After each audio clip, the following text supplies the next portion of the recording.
You're the puppet, not me. I'm not the puppet. You're the puppet. No, you're the puppet. You're the puppet. No, you are. Rubber glue puppet.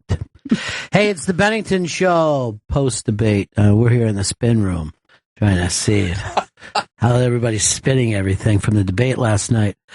That was, by the way, this is the Bennington Show. I'm Ron Bennington. There's Gail Bennington. Yo. Let me introduce myself. I'm Ron Bennington.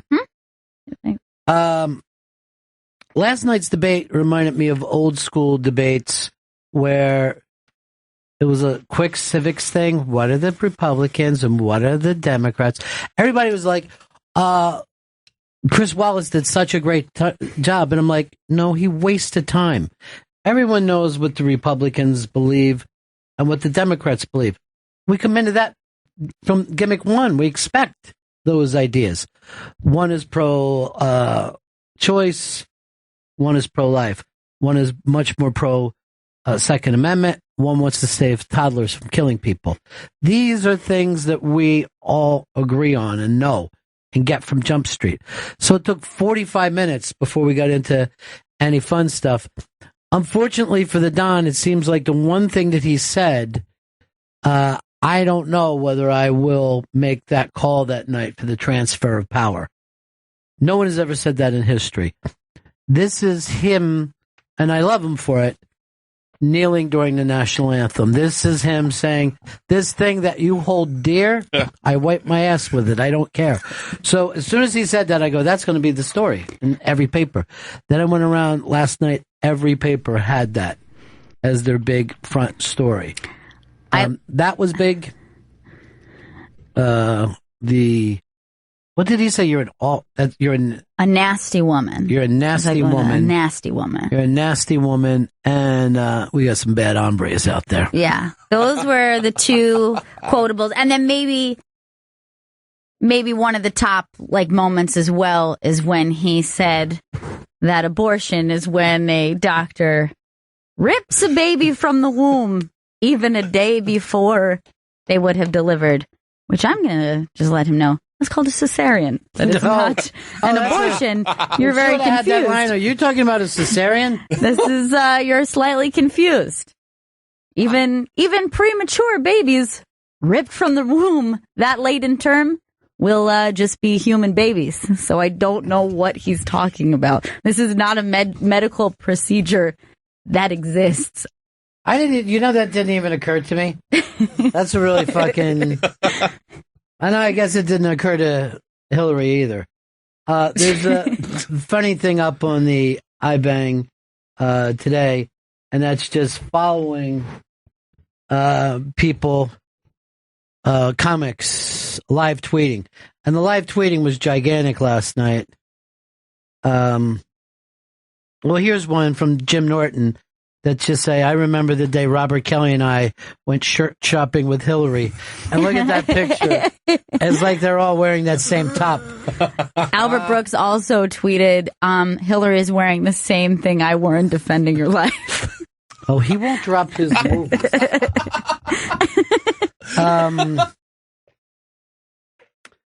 Chris Fanjola said, no offense to Rob Riggle, but Hillary is the best Colonel Sanders yet. Chris Reagan said Trump's level is homeschooled spelling bee contestant. He does occasionally get loud in that Chris Stanley way. I think it's probably a Queens thing. Yeah, definitely. Must be. That's why I'm like, that explains that as best. Brandon Collins said Trump's got that Grinch face on lock. He did have a little tight face last night. He looked different last night. Like weird in a new way that he's weird. Like we've already got used to the orange face Donald. He changes all the time. He's a new shade. And then Hillary dresses like Star Trek. Yeah. So she's always like, oh my God, is that even close? Whatever she comes out in. It's like as though she thought a woman president would be elected way farther in the future. She's like, I'm just trying to dress the part. Todd Berry says this debate has a no bottled water policy. There was a large. People were paying so much attention to Trump drinking water again for the third time. Hillary never drinks No. during the debate, ever, not even a sip. Dries a bone. Paul Provenza, I am pro-life, especially for babies that will grow up to be 8s, 9s, or 10s. Mike Lawrence says Donald Trump probably thinks Roe v. Wade was one of his dad's golfing buddies. Tried to get that as close as I could to Carson.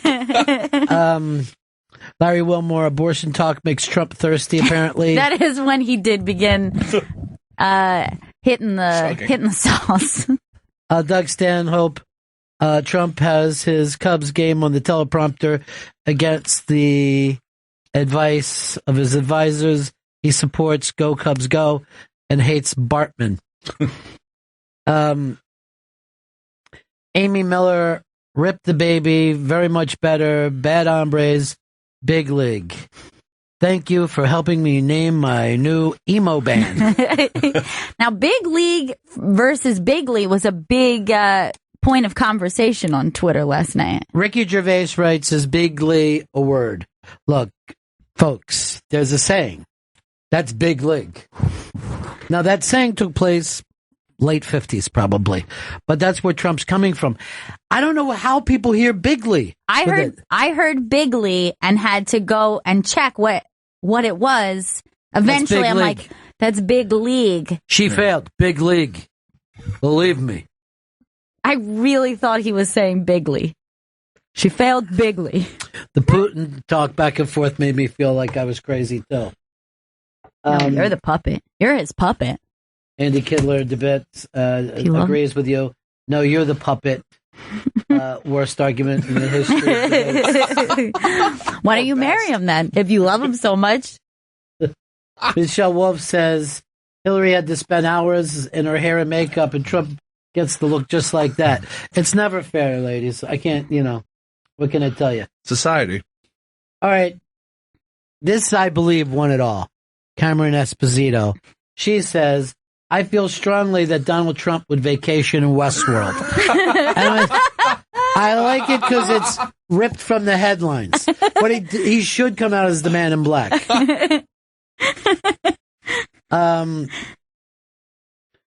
Here is, let's go over here to Rocky. Rocky in Long Island. Rocky, what's up? Good afternoon, Benningtons. One quick thing. I thought it was hilarious how the debate pretty much came down to I know you are, but what am I? Fun stuff. But Opie's tweet of Hillary just got back from karate class had me chuckling last night. Yeah, that's excellent. Because we're not used to seeing anybody but nurses completely dressed in white. I'm going to say this, and I know I'm old school. We are in a post-Labor Day world here, Hillary, even though you're out in the desert. Yeah. There's no white after Labor Day. Of course, you're all talking about her clothes. Ask her more! Oh, jeez. Nikki Glazer, right. Regime is the wrong word, you fuck-faced jackass. I don't know if that's being polite. That could be our next president. You just call it a fuck-faced jackass. All right, Mike Lawrence is back with this one. Donald Trump talks about NAFTA the way that angry nerds talk about the Star Wars prequels.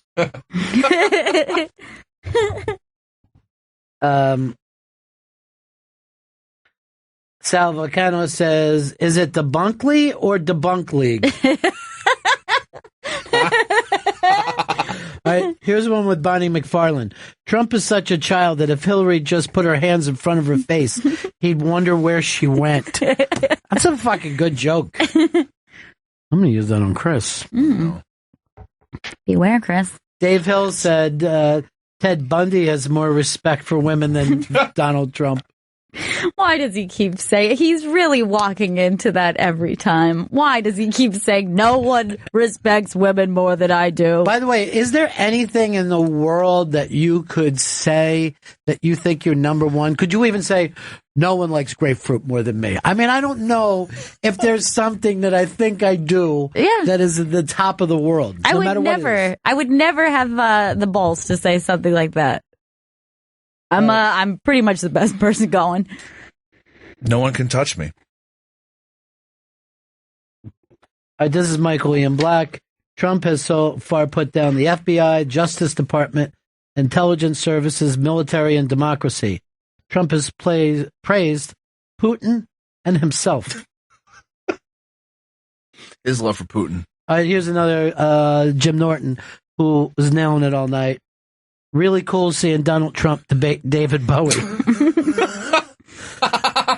By the way, I think she is taking that monochromatic. Is that the name of it? Chromatic? Like Chromatic, what, yeah. one color all the way just through? one color. She does it all the time. Now, this did not make the iBang, but apparently Vito was tweeting all through the night. He was tweeting through the night, tweeting jokes.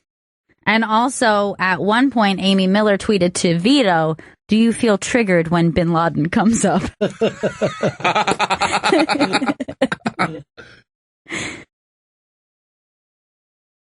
It was a good night. This is the weirdest one at all. This is Jesse Joyce. Very funny man. I think that's Jesse's, or maybe it's Thomas Harris's. Okay, yeah. And he put this a little emoji of Homer Simpson's face above Trump's eyelid, and it's fucking frightening. Oh, that's really awesome. cool. I don't know if I like it at all. It reminds me of that. Remember that like picture that went viral is a long time ago, and it was like a girl who got Homer Simpson tattooed above her vagina for the same reason. It really reminds me. It looks just like it. Vagina eye. That guy stole that from that girl with the tattoo. By the way, no one could ever be with that girl with that tattoo. That's just disgusting. No one wants to make it look like they're being blown by Homer Simpson. I want to thank the good folks at CustomBillboardHats.com. Sent me some cigars yesterday. Oh, nice. Yes. These guys are still playing with their billboard hats in the office. Good. Vito will write number 1 cuck on his and then make Dan Man wear it. Get pictures, Vito. We'll have pictures later to that. Although that might be sexual harassment. He wanted it. Vito, I like you in plaid. I don't normally see you rock a plaid shirt. A lot of lesbians like plaid. Yeah, really Is that me or him? Yes. Here we go. Otto's girl said, "You're the puppet." No, you're the puppet. So, fun to have Otto remember during that last night. It would have been a great fucking bit for him. Really, all comes down to the one line, though, that really no one is paying attention to anything else other than "I'll see" if I give her a call that night. We'll see. We'll see. I loved how many things came up of, let's look at the history of Donald Trump. He thinks everything is rigged. He even said that the Emmys were rigged. I should have won. That was his best line. Oh, and everyone loved it. That was hilarious. It made me laugh. And her best line was, he was saying, "I'm in my hotel room last night," and she goes, "Made with Chinese steel." And I'm like, that's the kind of debate I want to see. Quips. Fun quips. I find it impressive. Like, I know that sometimes Hillary will give a little bit of a face, like what he said is confusing. But for the most part, she holds it together and she kind of lets him do his thing. That's done on purpose. It would be very difficult for me. Because it's like sometimes when somebody says something, I feel like my eyes are just going to like roll right out of my head. The difference. It's very difficult not to react. The difference between you and Hillary is you have human feelings, and then she looks over a marketing sheet and said, "This is the way they want us to react." But even after it was over last night, when they were saying to Hillary, "How do you think it went?" She's like, "Just keep asking him stuff."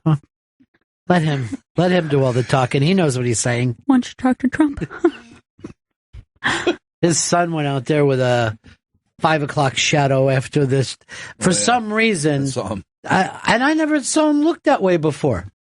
And he talks really fast. Yeah, he's beat up this week. He said, I think this morning that, if he did win, it'd be a demotion. He doesn't even need this job, is what the Sun came out saying. Oh my God, That's fucking hilarious. Sound great. Great. It doesn't sound great. I don't know. I love it. Afterwards, I saw Ivanka go up to Trump, and it was just as he was leaving. And, you can't hear, but I saw her mouth the words, really great job. Yeah. And I don't know why I think that's so cute. Yeah. Like, that's the only time I really like that. Like, Trump interacting with his kids is really funny to me. And it's they're nice. like, their family unit is great. And I think it's awesome that she went up to him and really great job. Really great job, Boffo. Did it. Terrific.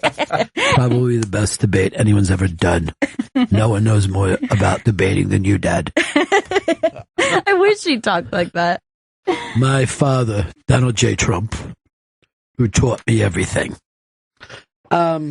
Yeah, they all, even the girls have, married, the boys have married beautiful women. So you just see this flock of really attractive people. Yeah. And Eric all hanging out after. Shane in Texas. Hey, Ron and Gail. Hey. I hadn't seen any mention of it, but I kind of got a Dr. Evil vibe off of her outfit last night. Yeah, there was. Ask her more. She was kind of a Dr. Evil. I will raise over $1 million. We're going to need more than that. $1 trillion. It's too much. Oh. Murray in Tallahassee. Hey, what's up, gang? Hey. I noticed that the president's going to put scars on you like it's done with our boy Obama right now. I don't think Trump can take it. He looked heinous. His eyes looked haggard last night. Well, I'm sure. Look, you have to understand something. For a year and a half, this guy, and he's 70 years old, has been going balls out. When it was a year and a half ago, I'm like, he will grow tired of this and want to go golfing. His schedule. Not only is there not another 70-year-old man who has kept his schedule, I don't think there's another person in America flying. You know what it feels like when you're just flying and you come home, you're like, like I'm going to drink a juice or something. You know what I mean? Like you're just tired. Imagine that every day. Every day you just got off the plane. Back on the plane again. Where's that bucket of Kentucky Fried I told you guys to have for me? So I thought he looked a little tired, but again, why not? His schedule has been insane. But she really doesn't look that tired for like. You know why? Her schedule's pretty easy.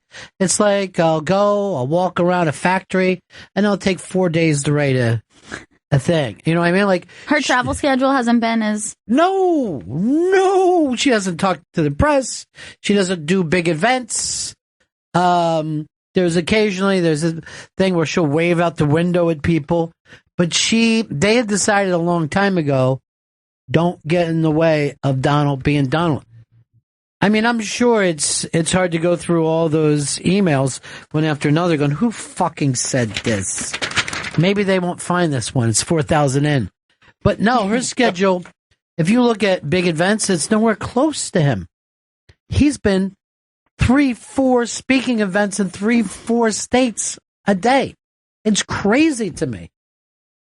You see her, she's just getting off a plane with a latte, and she's like, yeah, I got a debate in 5 days. What do you say? I'm going to rest.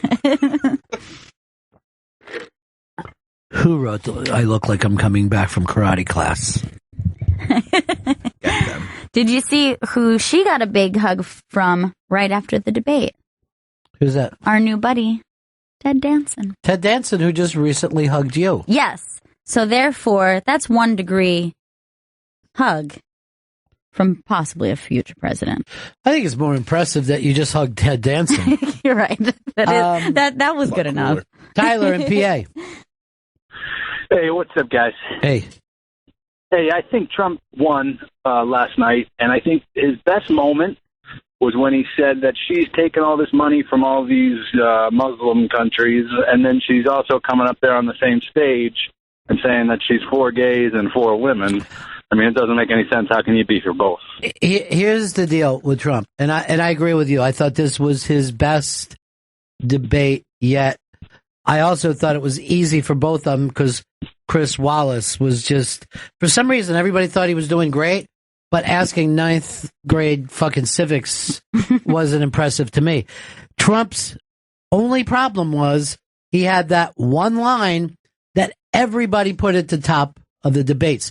And this is the old school way where there's a boring night and someone goes, well, there you go again. And it's all anyone remembers the next day. Trump's one line is going to be the only takeaway from the debate. And I agree with Tyler. I thought he had his best debate night yet. But it's like you had a great game of baseball, and then at the end of the game, you had an error. That's all people remember. Or you're a quarterback, you threw for 4 TDs, 375 yards, but you had a pick with a minute and a half left. That's the fucking problem for Trump. I thought he was stronger in the second one than he was even in this one. I thought the first and the third one were kind of his worst showing, and I thought that there were several times that he could have had her on the ropes. I mean, I think that he's debating is not his thing. Yeah, and he also doesn't study it. And see, that's the thing is, it's not even so much what you say, it's how you say it and when you say it. And unfortunately for him, that one line. And as soon as it happened, I'm like, they're going to get him on that. Because that's Kaepernick fucking kneeling down. It's not, right. We have a very fucking, democracy. And almost everything in social life is a shared illusion. We agree that certain paper is money and other paper isn't. I just can't hand you this paper and said, Chris, here's your paycheck this week. What? It's paper. So we have to agree on certain things. So the transference of power, the idea of Obama was the president that morning, but he gets up and leaves. He doesn't act like I'm not leaving or I'm better. That's the only thing that holds this two-party system together. And for him to say, I may not make the call if I don't win. I don't recognize this election as being anything but rigged and crooked, and you can't trust it. That fucks up both parties because look at Florida, which he's complaining about. That is a Republican governor running those elections.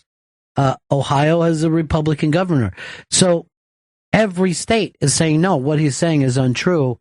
And for him to say, I don't buy into this whole democracy thing is working, that's all that mattered last night. Yeah. Any good work that he did in there.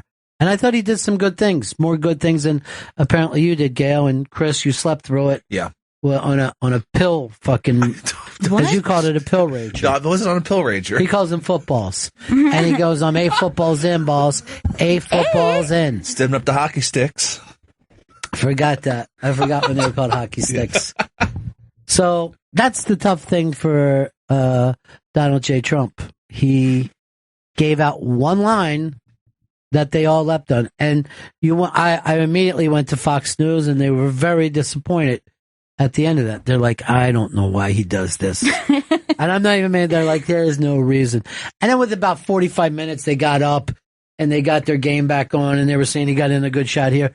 But their initial thing was the same as the others of you can't do that and say you believe in this democracy. Yeah. That was the struggle, because either side or undecided, whatever, that's pretty much across the board something that's true. Well, it's something that you have to, I mean, everyone has done it. Mm-hmm. There hasn't been one person. And they were saying that Nixon in 1960 thought it, but still said for the good of the country, we've got to pay attention to the will of the people. The election is over.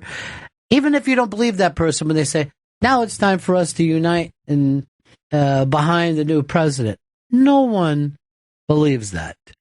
No one. Just like if you're at a wedding and they say if anyone has anything to say, the fucking answer is no. You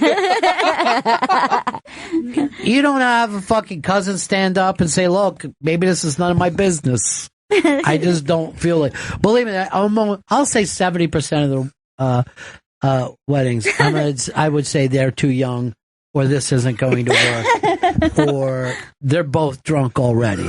But you don't. You follow along the tradition. Tradition.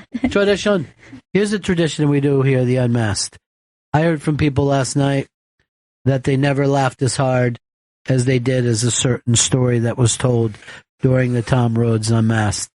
Chris Stanley had to point out to the audience of what I'm going to just say, giggling, dancing monkey he was acting like during a certain story that other people found alarming.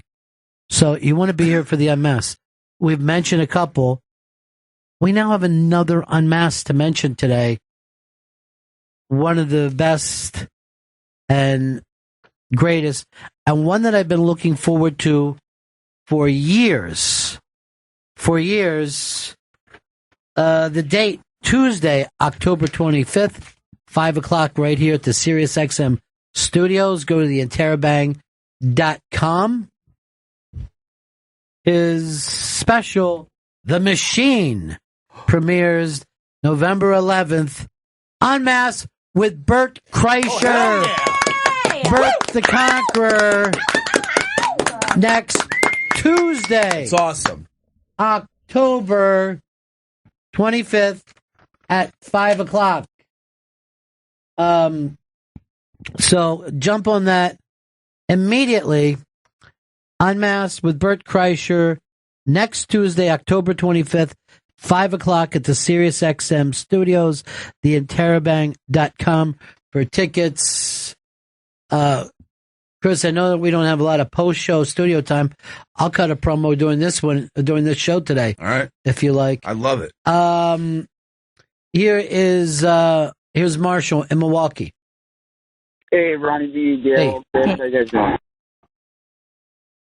What can we do for you? Hey, I got to know how you think it was his best debate. I'm going to point to one specific exchange. When they were talking about entitlement, and they asked each candidate how they're going to secure Medicare and Social Security, and he literally said, repeal Obamacare 5 times, and didn't address the question, and that was only one question. He did it the whole time.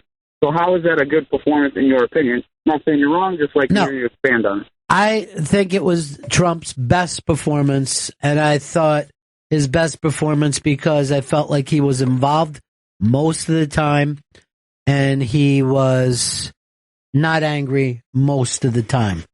He didn't wander around the stage. I mean, there's a low bar here, right? I mean, like if I was going to have like Vito take a physics test, right? I might be excited if he went from a 17 to a 31. But anybody who studies physics is like, this is still a nightmare. And I go, I don't care. I'm taking him out for ice cream. That's nice. I think it was definitely an improvement for Trump. But again, that one line is what every paper, and I went around and checked all the papers last night. New York, Chicago, L.A., Philly. They were all had at the top this one thing that he would not accept on that day. And there's just no reason for it. Everybody in his camp said, oh yeah, of course he does. Of course he does. It gets there and he's like, nope, not necessarily. I'll keep you in suspense. Oh God. Scott. Yeah. What was he supposed to say with all the scandals revolving around the elections up to date with the voter fraud, with the Bernie Sanders stuff, with the emails coming out, with the tape coming out yesterday about the fact that they're sending people to his conferences to cause trouble? He's not going to say what you say is... And Al Gore did this, so let's calm down. Al Gore disputed it with Bill Clinton. No. He conceded. Al Gore conceded after the recount, and there were and there was very little to even look at in Florida. This whole thing, even the Democrats thought that there was, said, could there be voter fraud? They went through that. It was something like 16 votes. Right. Now, by the way, to the gentleman who called and he's dropped off, so I'm sorry I didn't get your name. What I'm saying is you line yourself up to be that becoming the only story of the debate And that's Trump's problem. I'm not even saying you can't say whatever you want to say. I'm saying in the game of politics, where you say, I'm not going to accept the voters and I'm not going to accept the political system, you are then going to have not only the Democrats against you, you're going to have the Republicans. And if you went out and checked today, he did. He did. Jennifer, Missouri. Hi, I just wanted to say in response to the gentleman that spoke earlier regarding the donations from other countries to the Clinton Foundation, you can't determine who's going to donate to your foundation, but what you can determine is what you do with those funds. So when you look at the Trump Foundation and they've used those funds to purchase a 6-foot portrait of Trump and purchasing the Art of the Deal books and things of that nature. Here's what I would say to both these campaigns. If you're knowing that you're going to be running for political office, you don't need that. Instead of you running a foundation, donate to some other foundation. Those Gates seem like they run a pretty good shop. Why don't you just say, I'm going to work for the Gate? What do the Clintons have to gain knowing that she was going to end up running for fucking president again? And they knew she was going to. I think it was a stupid move by them. Is that a move that normally they think if you have your name on it, it means that you started it, you worked it up from the ground up? Is that the reasoning behind doing something like that? I don't have any idea. I don't have any idea why someone thinks they need their own foundation when there's so many other foundations that you could go to work for. There's a real. I didn't think to myself, I want to start the Ron Bennington Satellite Radio Company. Are you when sure? Somebody else is doing it. They had nothing, in my opinion, to gain out of it. They both have foundations. Both the foundations are, but the problem for them is with the Saudis giving money. What does that mean? Do the Saudis get a little FaceTime with her? Doesn't help. This does not help the Clintons. And when I say Clintons, I mean with a K, the way we used to spell it. James, what's up? Yeah, Ronnie, going back to Florida and the Bush v. Gore, people are forgetting that Gore actually won the popular vote in that election. His national tally was almost 2 million votes more than Bush. And you're right, it came down to just a handful of votes in Florida in a place where it wasn't his brother, the governor. Jeb. Big Jeb was the governor at that time. But, it's only the Electoral College that matters. And I realize that, but the transfer of power to stand up and say, yes, this is now legitimate and Bush is your president, that's something that if you lose that, you lose the country. Well, there is absolute truth to that. And again, you had Trump just coming out the other day saying that Kaepernick is a bum for kneeling down and why don't you go to another country? And he's saying he doesn't accept this thing, which anyone in American politics, let alone American citizenship, treasures. The fact that that Ronald Reagan left office is just as important as Ronald Reagan being elected to office. The day that, and you look at George H.W. Bush, he felt like he was halfway in between an 8-year stint. Felt like he was doing a good job, and he had to walk out, shake hands with the Clintons, show them around like, oh, this is the guest bathroom. You know what I mean? It's something that you have to do. And he didn't. Here is David in Iowa. Yeah, I was wondering how come nobody ever talks about the Clinton death body count. I mean, there's over 100 people who have died that are connected with the Clintons. Vince Foster. I mean, if it wasn't for the death of John F. Kennedy Jr., Hillary wouldn't even been the senator. All right. The reason why that is not brought up in a debate is because it's just conspiracy theories. Now, if you go listen to one of the conspiracy shows, it gets brought up every day. Those people are not dead. But there is, what's that? So those people are not dead. No, but to say that there is a connection, you are saying that the FBI has ignored 100 murders. Alex Jones calls it the Clinton Crime Syndicate. What does he call it? The Clinton Crime Syndicate. Does he spell crime with a K? Because I would. Not sure. And how was it connected to the gay frogs? That's what I want to know. I'm sure they caused the gay frogs through their murdering. Here is Craig. Craig, what's up? Craig, once. Craig. Twice. 3 times, you lady. Look who it is. Chris's big buddy from last night in the Ha Ha Laugh Olympics. Captain D. What's up, Cappy? Yeah, Captain D.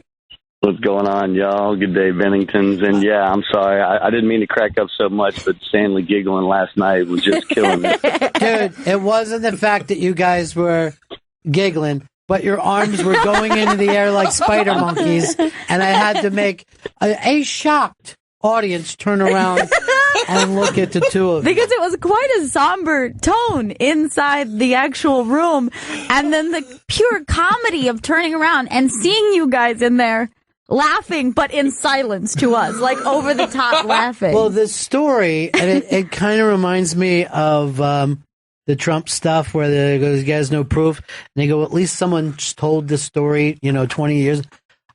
It might have been 25, 27 years ago. I heard this story from Rhodes. I will admit, I laughed like Stanley when he told me, and that was in real time. Sure.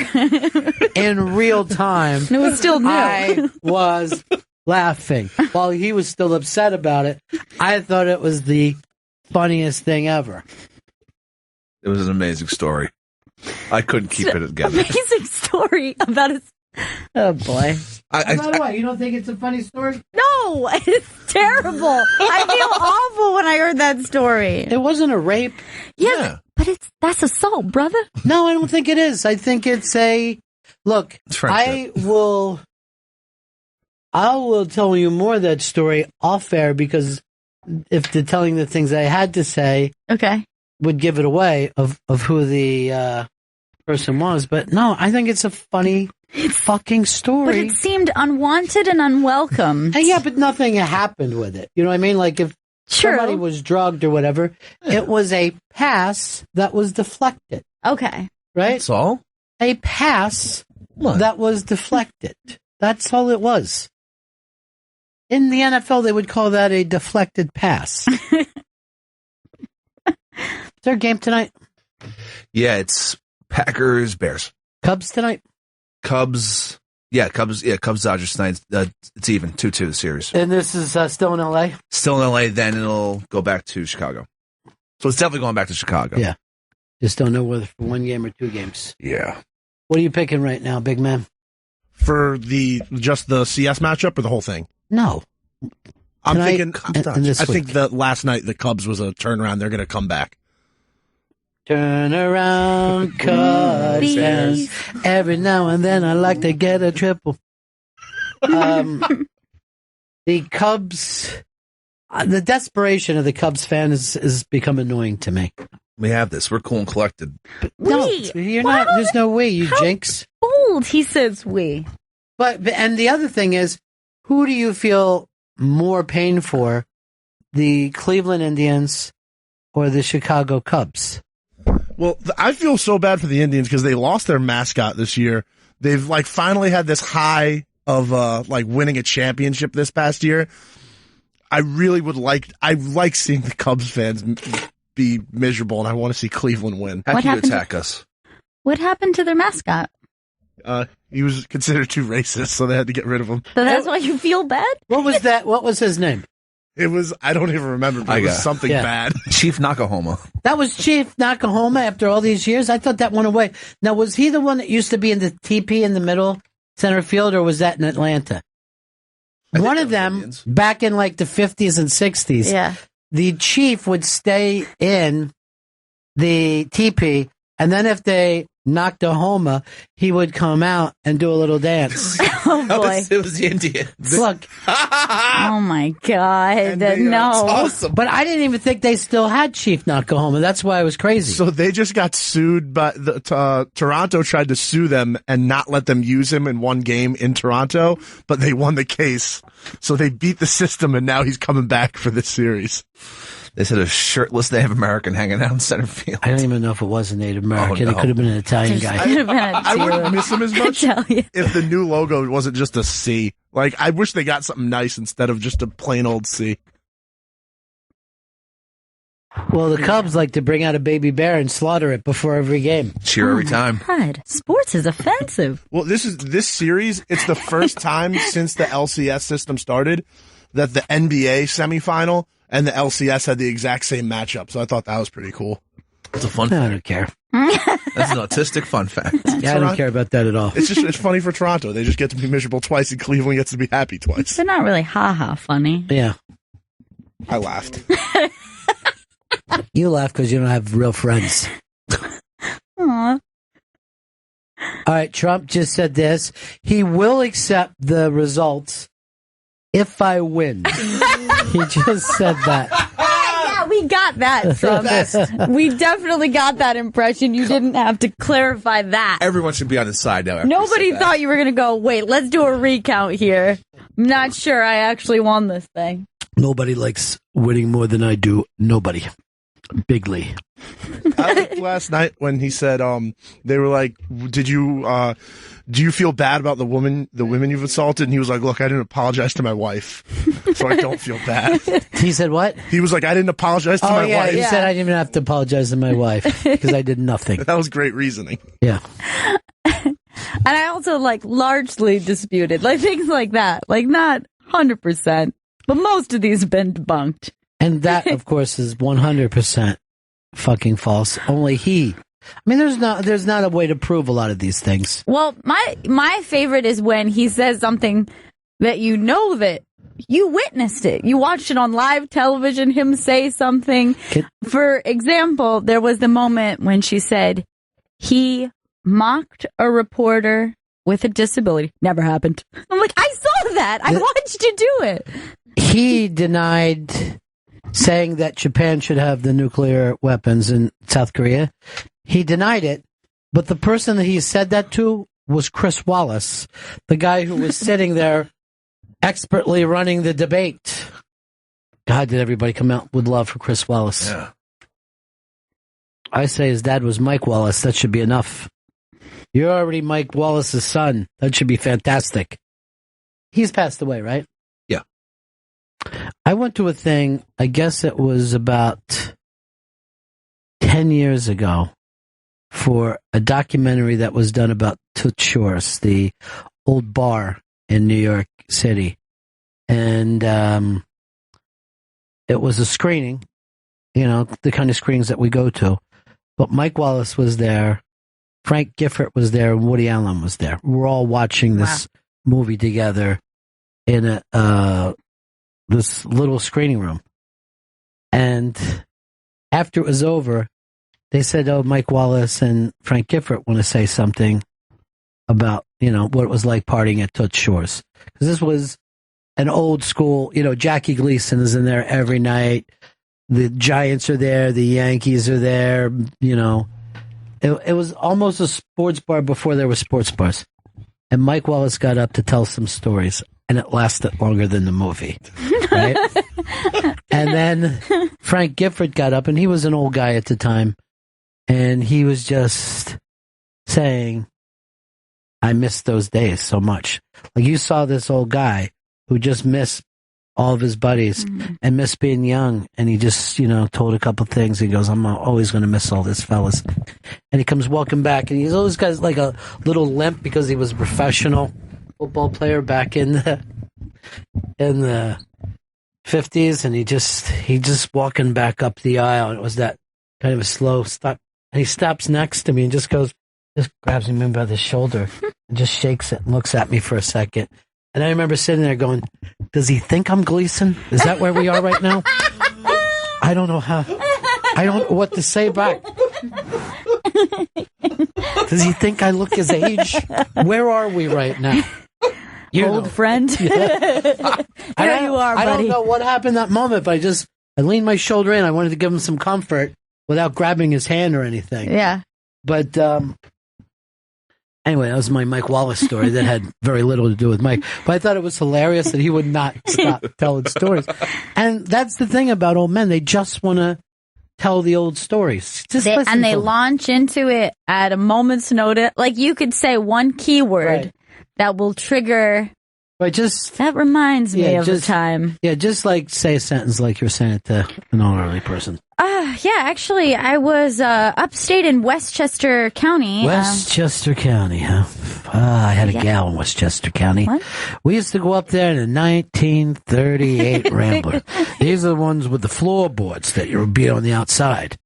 I was all fucked up on mescaline and driving like a mad dog. The 8-track had just been invented that year. Like, they're saying shit that couldn't happen. And only 2 days before, I shot Jesse James dead in the street. Westchester County. I can tell you a thing or two about Westchester County.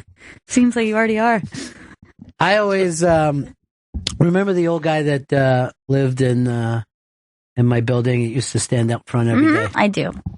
What was his first name? I can never remember. Artie. All right, so Artie's out there. So you have to stop because he's running the whole neighborhood. No one can walk by without him asking a question. So I always have to stop for 10 minutes. He was like, "What are you doing?" And I tell him that night I got something to do. I'm going down to the village. They're like, "The village?" Spits down. He goes, "I'll never go to the village." I go, "Why?" "Communist." I go, "What communist could possibly afford to live in the village?" I go, "When's the last time you were there?" And it was like 1958. He went to the village. This is a guy that lives a mile and a half or something away from the village. It's a 15-minute train ride. And has never been there since the 50s because he saw someone with a beret and bongos. And that was it for him. He one time launched into a story about a neighborhood street tough named Butt Rapetti. And I was like, boot? No, but. Butt? No, but. Butt Rapetti. I will never forget that name. And he was like, and then Butt comes around the story. Butt Rapetti. Here's the thing. He would have been terrified to sit here. You even say Butt Rapetti because he still was nervous about this guy 60 years after the fact. And he would look around and be like, Butt Rapetti. His sister was a little wild. So he had to go tell Butt Rapetti, come get your sister, right? Your mom wants you to go get your sister out of this, whatever, parked car or something, without Butt blaming it on him. That story that I just told you, hour and a half story. That might come up 3 times a week. The other fucking thing about him was that he was funny. He would also always bring up China Beach. My mom loved that show. And he'd be like, I like the new songs. You know, people like that old stuff. I like the new songs, like the songs they have on China Beach. I go, China Beach, that was on TV 15 years ago for a short stint. But I miss that guy every day. I know. But Rapetti. I always just picture it, like the way he would describe him. It was just like, just imagine him like walking down the street with like a cheese cutter hat, like a little, little street tough. And he'd be like, this was the German street. You had to be German to live here. Over there is where the Irish congregated. Then there was the Dutch. And they were afraid to go on each other's streets. It's just like fucking South Chicago where everyone acts like they don't understand it. In New York City, you couldn't be Dutch and walk across the German street without getting your shit kicked in. People didn't fucking take that shit. Vito, were you all Italian? Was it always all Italian in the West Side? Yeah, when my grandpa came there, it was mostly Italian in his few blocks and then Irish a few blocks over. Right. The fact that the Irish used to stick together is almost hilarious now. The story was all, there were Greek area, the Irish area, and the Italian area. And everyone beat the shit out of each other. Well, the Greek area is still there. Yeah, it's still the there. Irish and Italian have moved on to better things. Long gone. And the fucking Greeks are just holding on tight. The neighborhood I'm in now was kind of split between Irish and Italian. sections, but it was always like a cop neighborhood and a fireman neighborhood. That's the Irish neighborhood. Yeah. The only Irish neighborhood right now I can even think of is Rockaway and Breezy Point. And that's a cop neighborhood. Yeah, cop and fireman. And Breezy, if you look it up on Wikipedia, they have like the demographic breakdowns, and it's a 99.2% white. And you have to get voted into the neighborhood. It's Copland. Mm-hmm. It's the movie Copland. Exactly. Where they're like, you know what? Let's have a neighborhood for us. And I guess it makes sense. I mean, people have things in common. They want to live together. Cops and firemen only out there. How about the fact that cops and firemen rarely get along with each other? They have a fucking sporting event and everybody ends up headbutting. You're like, it's 2016. Stop it. You guys all help people, right? That's assault, brother. You're not allowed to punch somebody because they slid into you. Johnny's got something he wants to get off his back. Well, first of all, Steve has a disagreement with Chris Stanley. Go ahead, Steve. It's actually for Vito. Chief Wahoo is still in existence, brother. It's Chief Wahoo. Chief Nakahoma, I think, was the Braves. Right, but Chief Wahoo, they went to seize on their helmets, and it's a little downplay, but he's still on. As a matter of fact, they had it on their caps yesterday. And he better not go away because I got a Chief Wahoo tattoo on my leg. So I got him for life. Was he the one that would be in the TP during the game? No, Indians always had the guy banging the drums in the bleachers. Right. But, that's what they're. So where was was it the Braves who had the guy in the TP, Chris, that you had the picture of? Yeah, that was the Braves. So you literally had the picture and the name and didn't tell us at all. I didn't know it was the Braves. I just saw the two pictures. There's no, he doesn't have a logo on him. I just thought it was Chief Nakahoma of the Indians. There's no Braves logo there. I'm embarrassed of you. I feel like a piece of shit. You got everything wrong. Why just limit it to a piece? I feel like an entire log of shit. Oh, Chris. Hey, Hard Rock, Johnny. First of all, it has to be the worst seat in baseball in Cleveland, sitting next to John Adams, the guy who just constantly pounds the drum. Could you imagine? You buy a seat to go to a game, and you're just next to a guy for an entire game who does nothing but hit a giant drum next to you. I feel the same way about any drum solo. I'm out. You can have a little drum solo. No. It annoys me. I'm like, what are the Indians fucking playing? Is this a rally? By the way, Chris, you're going to owe me a lot of money. Why is that? The Cubs aren't going to win the World Series? Cleveland's on a roll, baby. Until they run to the Cubs, and then I'm going to be debt-free. At one point, you were going to go with Cleveland. Yeah. You did. You asked for Cleveland in your fake bet.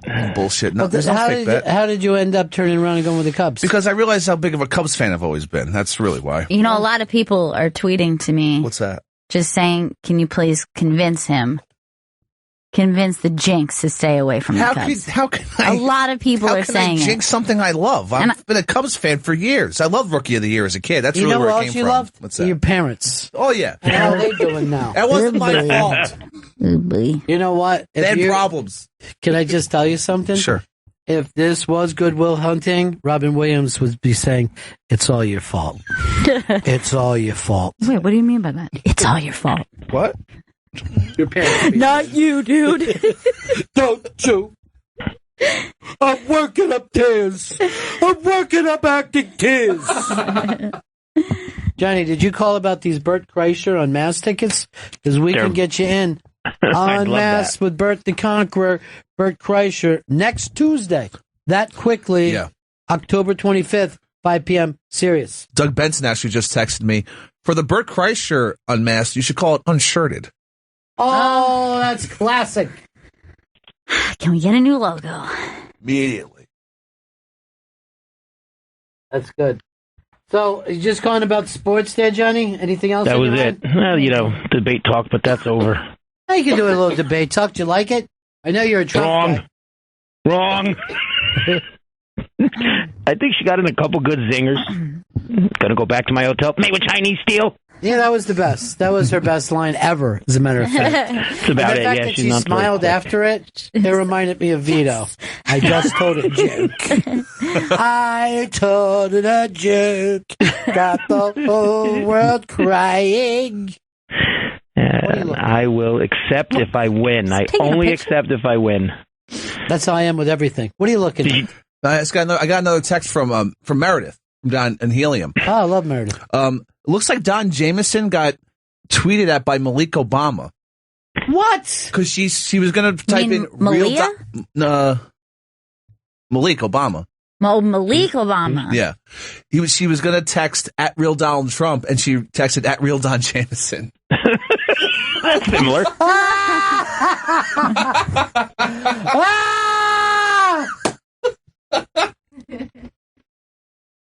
That's awesome. That's the best fucking happiest day of my life.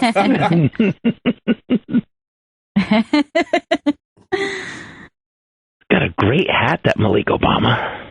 Well, you know what? She's doing okay for herself, you know? Nice family business she's got going on. Trump right now is in Delaware, Ohio, and those things annoy the hell out of me.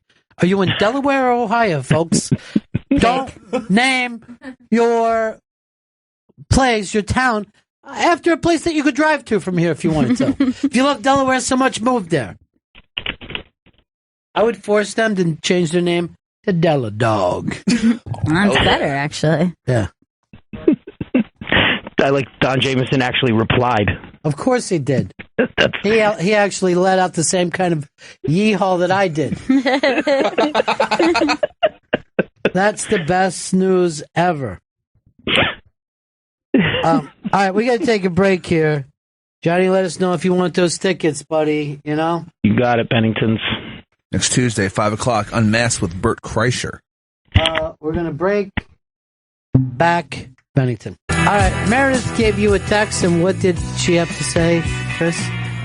She said that Don Jameson got tweeted at by Malik Obama when she was trying to tweet at real Donald Trump. Now, why are you saying she? Yeah. It's a he. Oh, it's a he? Yeah, that's why I corrected you and I said Malia. Malik is his half brother or whatever. Oh my God, half brother! What happened? I don't know.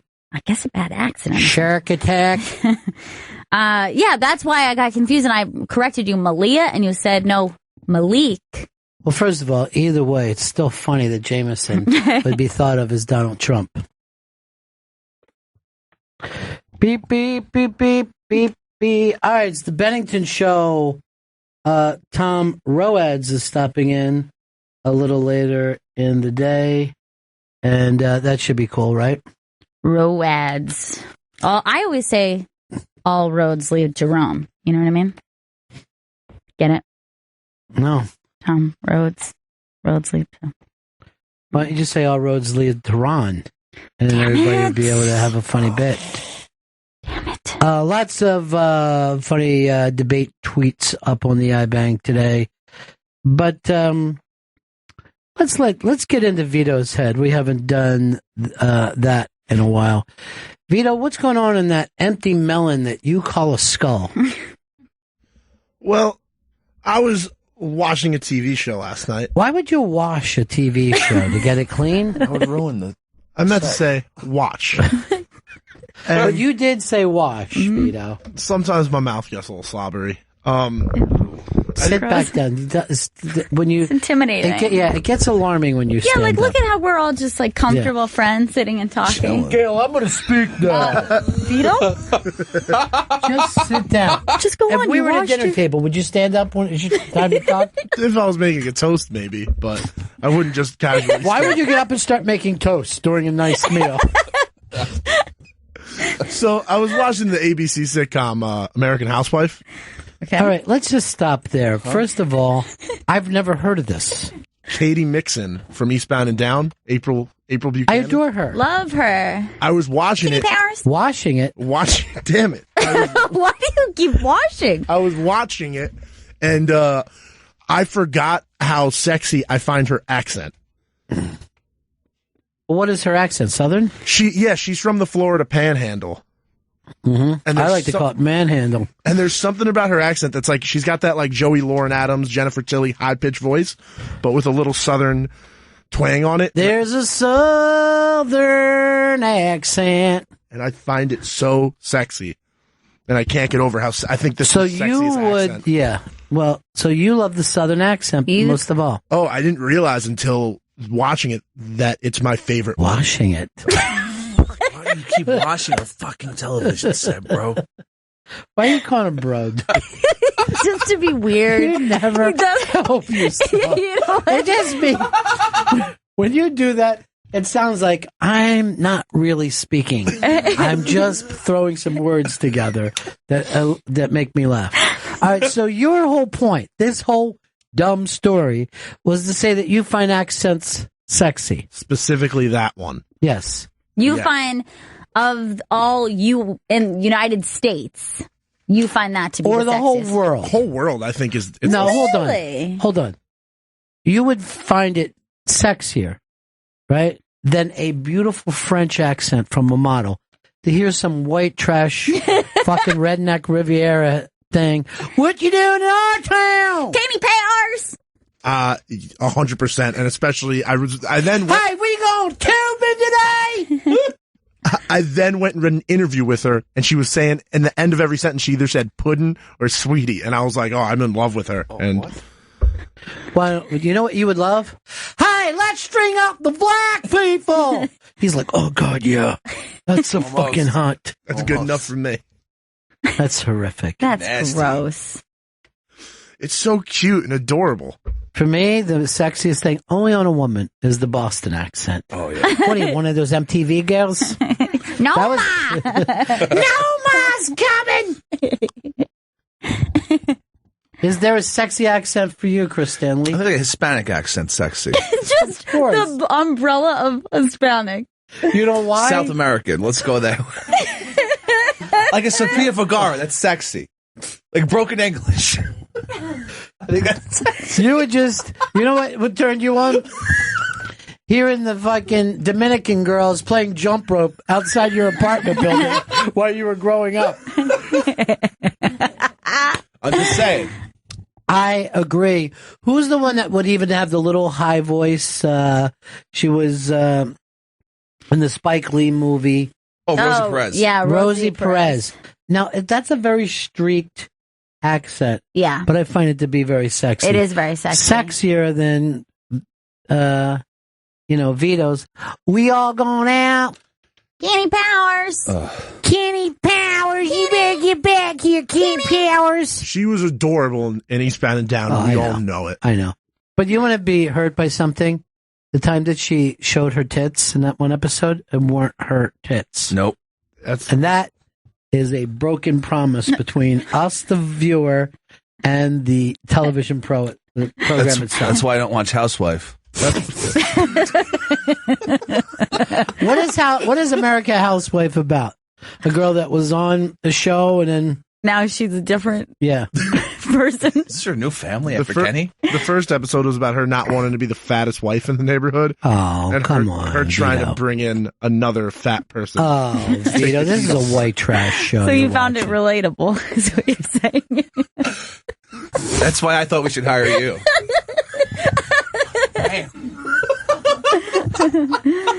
That's the best joke yet.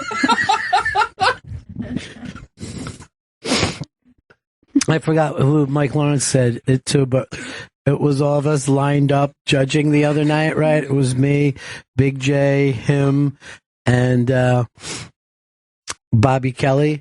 And some guy comes up on stage and Mike Lawrence goes, "You're only about 15 pounds away from being at this judge's table."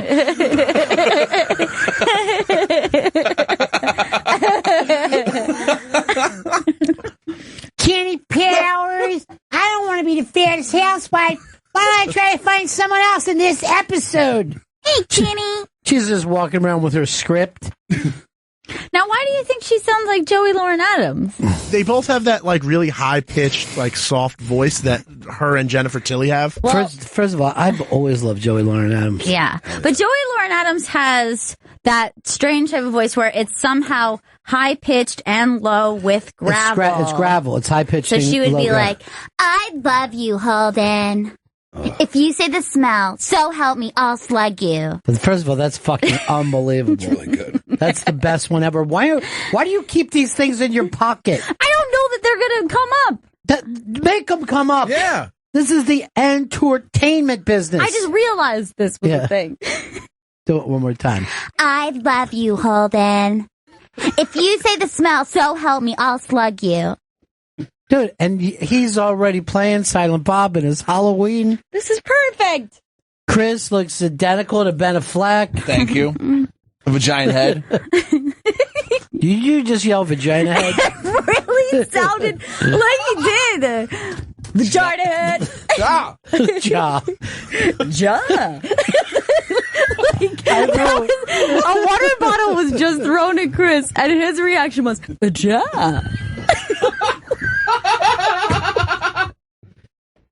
Why? Oh, shit. That's a made-up character that doesn't exist. Ja. Yeah. And I'll be like this. That'll be his new catchphrase. I'm like, Chris, would you like to go out to dinner tonight? Ja. He finds a 20 in an old jacket. Ja. I hope you throw more stuff at him so we can hear it again. Well, I'm going to start and throw bullets at him. Oh, if that helps. Ja. Oh, ja.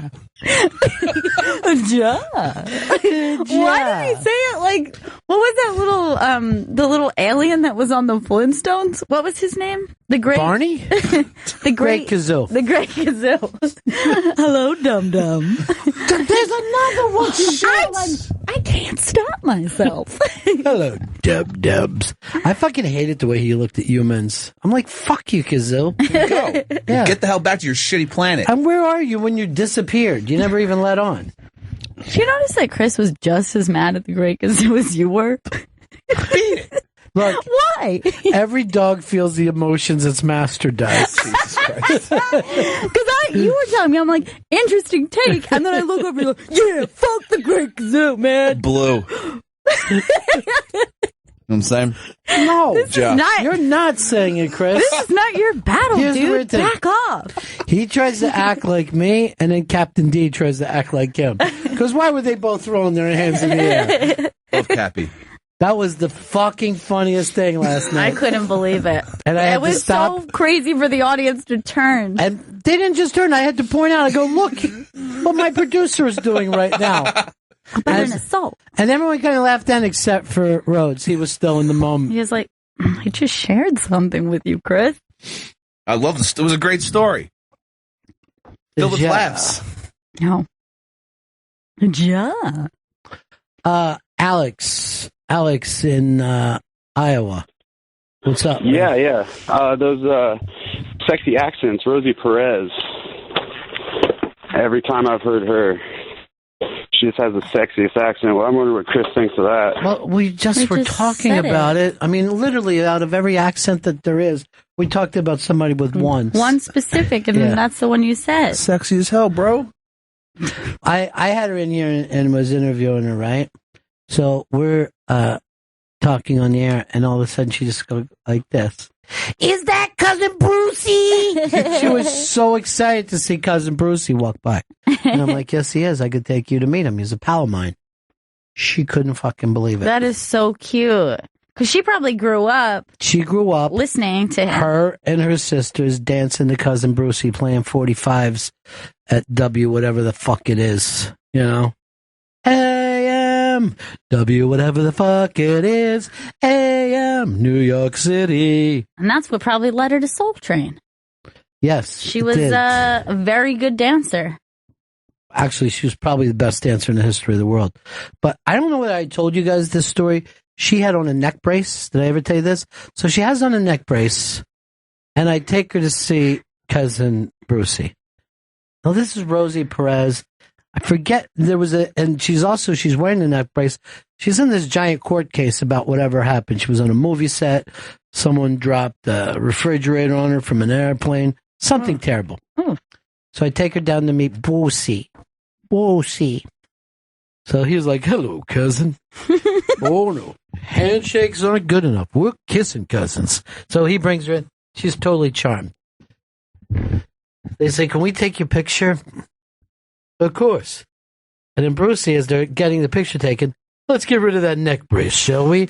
And rips her neck brace. Oh, my God. And takes it off. and I turn around and run out of the room so I don't have to be there when her neck falls over like a damaged swan. Oh my God. Who would be bold enough to take off another... Brucey, that's it.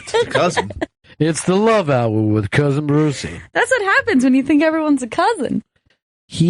I've seen him use the "we're kissing cousin" line so many times, and it works every time. He's like Donald Trump. He can just kiss whoever he wants. You probably grab him by the pussy, cousin. That's my cousin's pussy. Why don't I grab him? Let me rub my heel of my boot right there on your pussy, cousin. Yeah. I'm playing the hits later tonight. What? It's not any kind of cousin I've heard of. It's a new kind of cousin. A new kind of cousin. A pussy-loving cousin. Huh? That seems... All right. I guess. I mean, it's Brucey. 844 pussy loving. Give me a call. Cousin Brucey. Call that number. We don't have the rights to that. Hey, you sweet cunnies, have something you want me to play? I'll get it onto your wet. Cousin Brucey. Brucey? Brucey rhymes with Smoochie. Kind of. He's doing his thing. I don't know what station he's on. What is he, the 60s on 6? 60s on 6. Yep. 60s on 6. Wednesdays and Saturdays. And Dennis Falcone is always like, could you give my tape to Brucey? All the time. I've got a tape where I'm counting down some stuff. I go from 5 to 1. Say if Brucey wants to hear it. That changes everything. And it's an actual cassette, too, which is weird.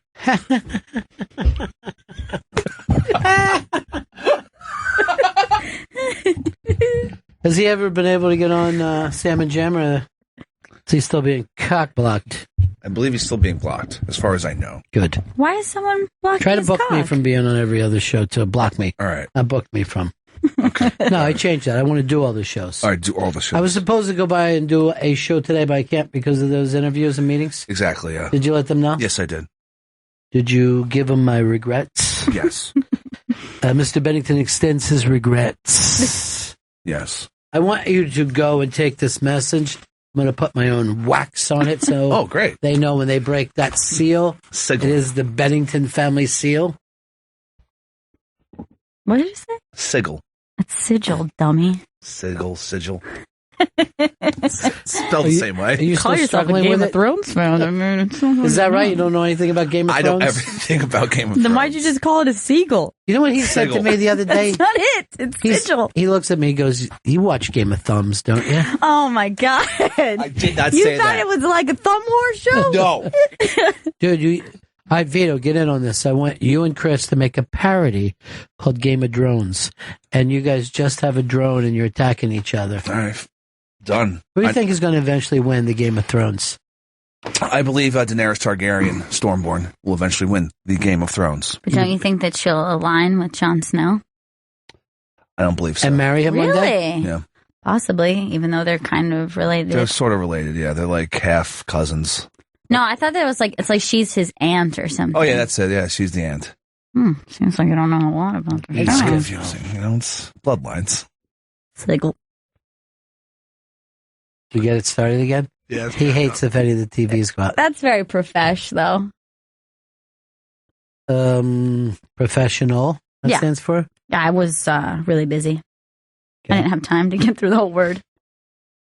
Now they're saying Clinton is going after states that no Republican have ever won before. Any of the places that get mad over Chinese steel. Right. Chinese steel was my wrestling name for a couple of years. I did not do well because I wasn't steel and not even Chinese. But I like the idea of Chinese being your first name. Like, hey, Chinese. Look, Steel, Mr. Steel is my dad. Call me Chinese.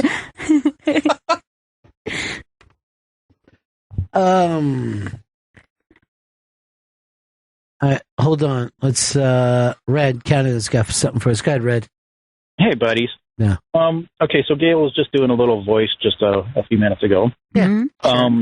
This is going back a little ways. Remember that beatdown that went down in Walmart, and that little kid joined in and did some kicking or whatever? Oh yeah, it was a long time ago. Yeah. Yeah. The kid was helping his mom fight. Gail did a little imitation of that kid, and she was like, "You want some of this?" She was doing a little voice like that. Mm-hmm. It sounded exactly like that squirrel on SpongeBob. You should pull up the two. Never and watched kind of do a SpongeBob. comparison. I never was a SpongeBob. Well, I'm a big fan of his brother, Sponge Bill. But it sounds exactly like that squirrel on SpongeBob, and I thought maybe she was actually the voice. Give me the squirrel. Of that It's coming. kid. It's coming. Give me Or the that squirrel, on Chris, SpongeBob. and get me out of here. Give me the squirrel. By the way, you're smoking hot, Gail. Thanks, All bro. right. I'm going to check this out, see if there's any similarities. Although I don't even really remember the voice. Oh, I I remember as a little Southern kid. This is him singing the song. I'm trying to get him talking. Oh, Jesus Christ, Chris. Damn it, Chris. You know, here we go. I can't hear it. Volume, please, Chris. Two. I bet you can't eat a Krabby Double Deluxe in one bite. Oh. Give me that. They don't call me chicks for nothing. They don't call me chicks for nothing. That's perfect. Done. And I'll be the other guy. Oh, I'm some other voice. And I'm the other guy. And I'm the other guy. And I'm the squirrel. Hamburger. Me like cheeseburger. We were going to go out for lunch later today, but Chris choked on it. What happened? I didn't realize. Lunch is canceled? It was a miscommunication on my part. Oh, Chris. Chris Stanley, huh? Let me tell you a thing or two about Chris Stanley. I'd love to hear it. What do you know about? Well, they say he's got mayonnaise for blood. That's the legend of Chris Stanley. That could be why he's so sluggish. Oh, sure. Some of the old folks around here said a couple of years ago they saw him move. Twitch, if you will. In the middle of that coma of his. It's a waking coma. They say Chris Stanley can jizz into his own mouth in a hurricane. What? Chris, is that true? I don't know anything about these stories. They says when he does, he turns around and looks at everyone and goes, "Me likey. Likey the taste of that jizz bomb." I treat that as fact, Chris. I do call it a jizz bomb. Someone told me years ago Chris Stanley put his thumb up his ass and made his mouth fart. How? That's Chris Stanley. Science. He understands science. Chris Stanley. Mid-30s, still never got a driver's license. That's Chris Stanley. No need at the subway. Well, you know something, Chris? It's good to be a legend, you know? That's fine. I like it. I prefer it. Did they say they want to smoke cigars in here? They should. They'll let you do that? They should let you do that. That's a nice drag of tobacco. You know, the Indians smoked tobacco years ago. Did I ever tell you about the great white Indian? Chief Chris Stanley? What's his story? Scalped his own balls, they claim. Sounds painful. Yeah. Why would he do such a thing? They said he attached 2 duck bills to his nipples and forced everyone to call him Lulu. That's Chris Stanley for you. Wow. This guy sounds pretty weird. Yeah. They say he pisses directly into the wind and calls it a pea shower. A couple years ago, some folks walked in late at night and caught Chris slowly fucking a turtle. And I mean slow. Oh my God. That's Chris Stanley. I wouldn't care to meet this guy. Oh, no. He sounds pretty cool. Someone says they once saw him brushing his teeth with a sewer rat. Ew. And the sewer rat said, "Is this cum I taste?" Just bomb. It ain't mine.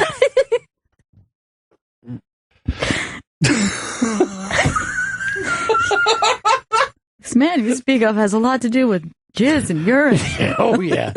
Yeah. Like he was really fond of it. They claim the Catholics are thinking about making him the patron saint of jizz and urine. Patron saint. It's big. For a failed Catholic. It's huge. There's no H in huge. for Chris Stanley goes straight to a big U. Huge. Bigly. That's our Chris Stanley. I'd like to call you Bigly from now on. You want to be called Bigly? Sure. What's up, Bigly? What's up? How's it going, everybody? Sometimes Big League, sometimes Bigly. Bigly in the house. Hey, don't worry about that couch. Bigly will pick it up and put it in your truck for you. Bigly! Someone called? Oh, that's old Bigly. Bigly's over there drinking gravy like it's a beverage. So thick and good. Yeah, that's what he says about cocks, too. I get it. Why are you doing handheld? Yeah, well, I attempted. What are you doing, Richard Belzer? Another fucking late night set? Well, I attempted to just move the mic, and then it broke in half. The stand itself. You put that bear paw on it, is what it is. No, it's that Bigly. Remember when old Bigly bear pawed the light? Who was the guest who was in? Danny DeVito. And he bear pawed the. Oh my God! He just did it again. He slapped the light, turned out all the lights in here. It was like, how rare is it for us to go give us a picture, you know? But we love Danny DeVito. We loved his daughter. And then Bigly slaps the fucking lights down until they go out. I was just trying to move the light. You can move the light. It's on a pivot or whatever. And you slapped it, Chris. I might have went up to it quickly.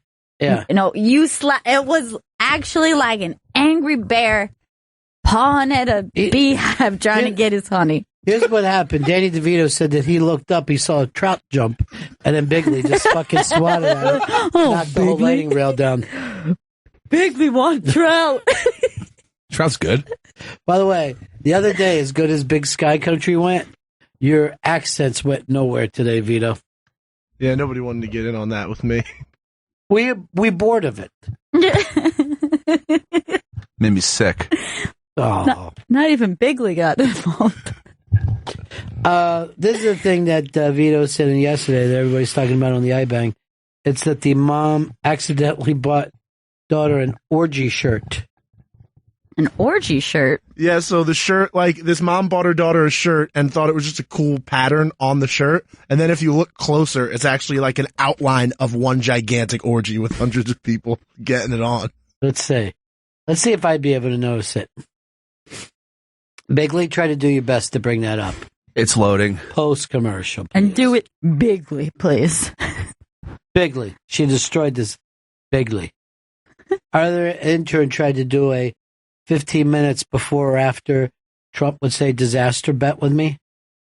It came very close to the 15 minutes. Really? I think it would have been a little over. I would not be able to pick that up as an orgy.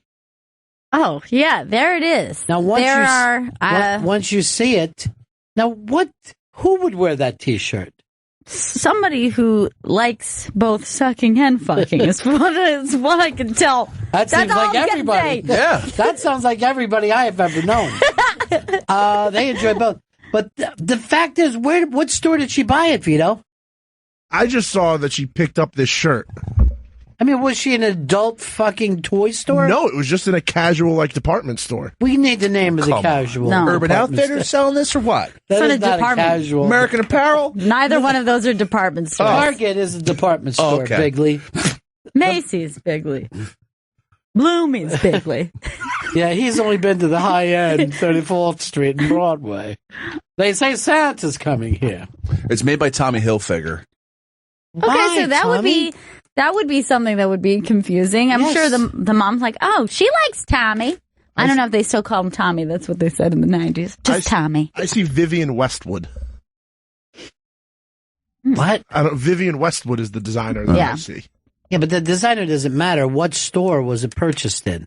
Because the mother isn't going to go to a Vivian Wesley store, but she might go into a Target and say to herself, hey, that's a nice design.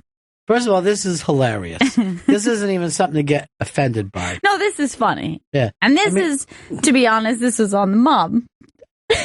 Yeah, nobody blamed the kid for this.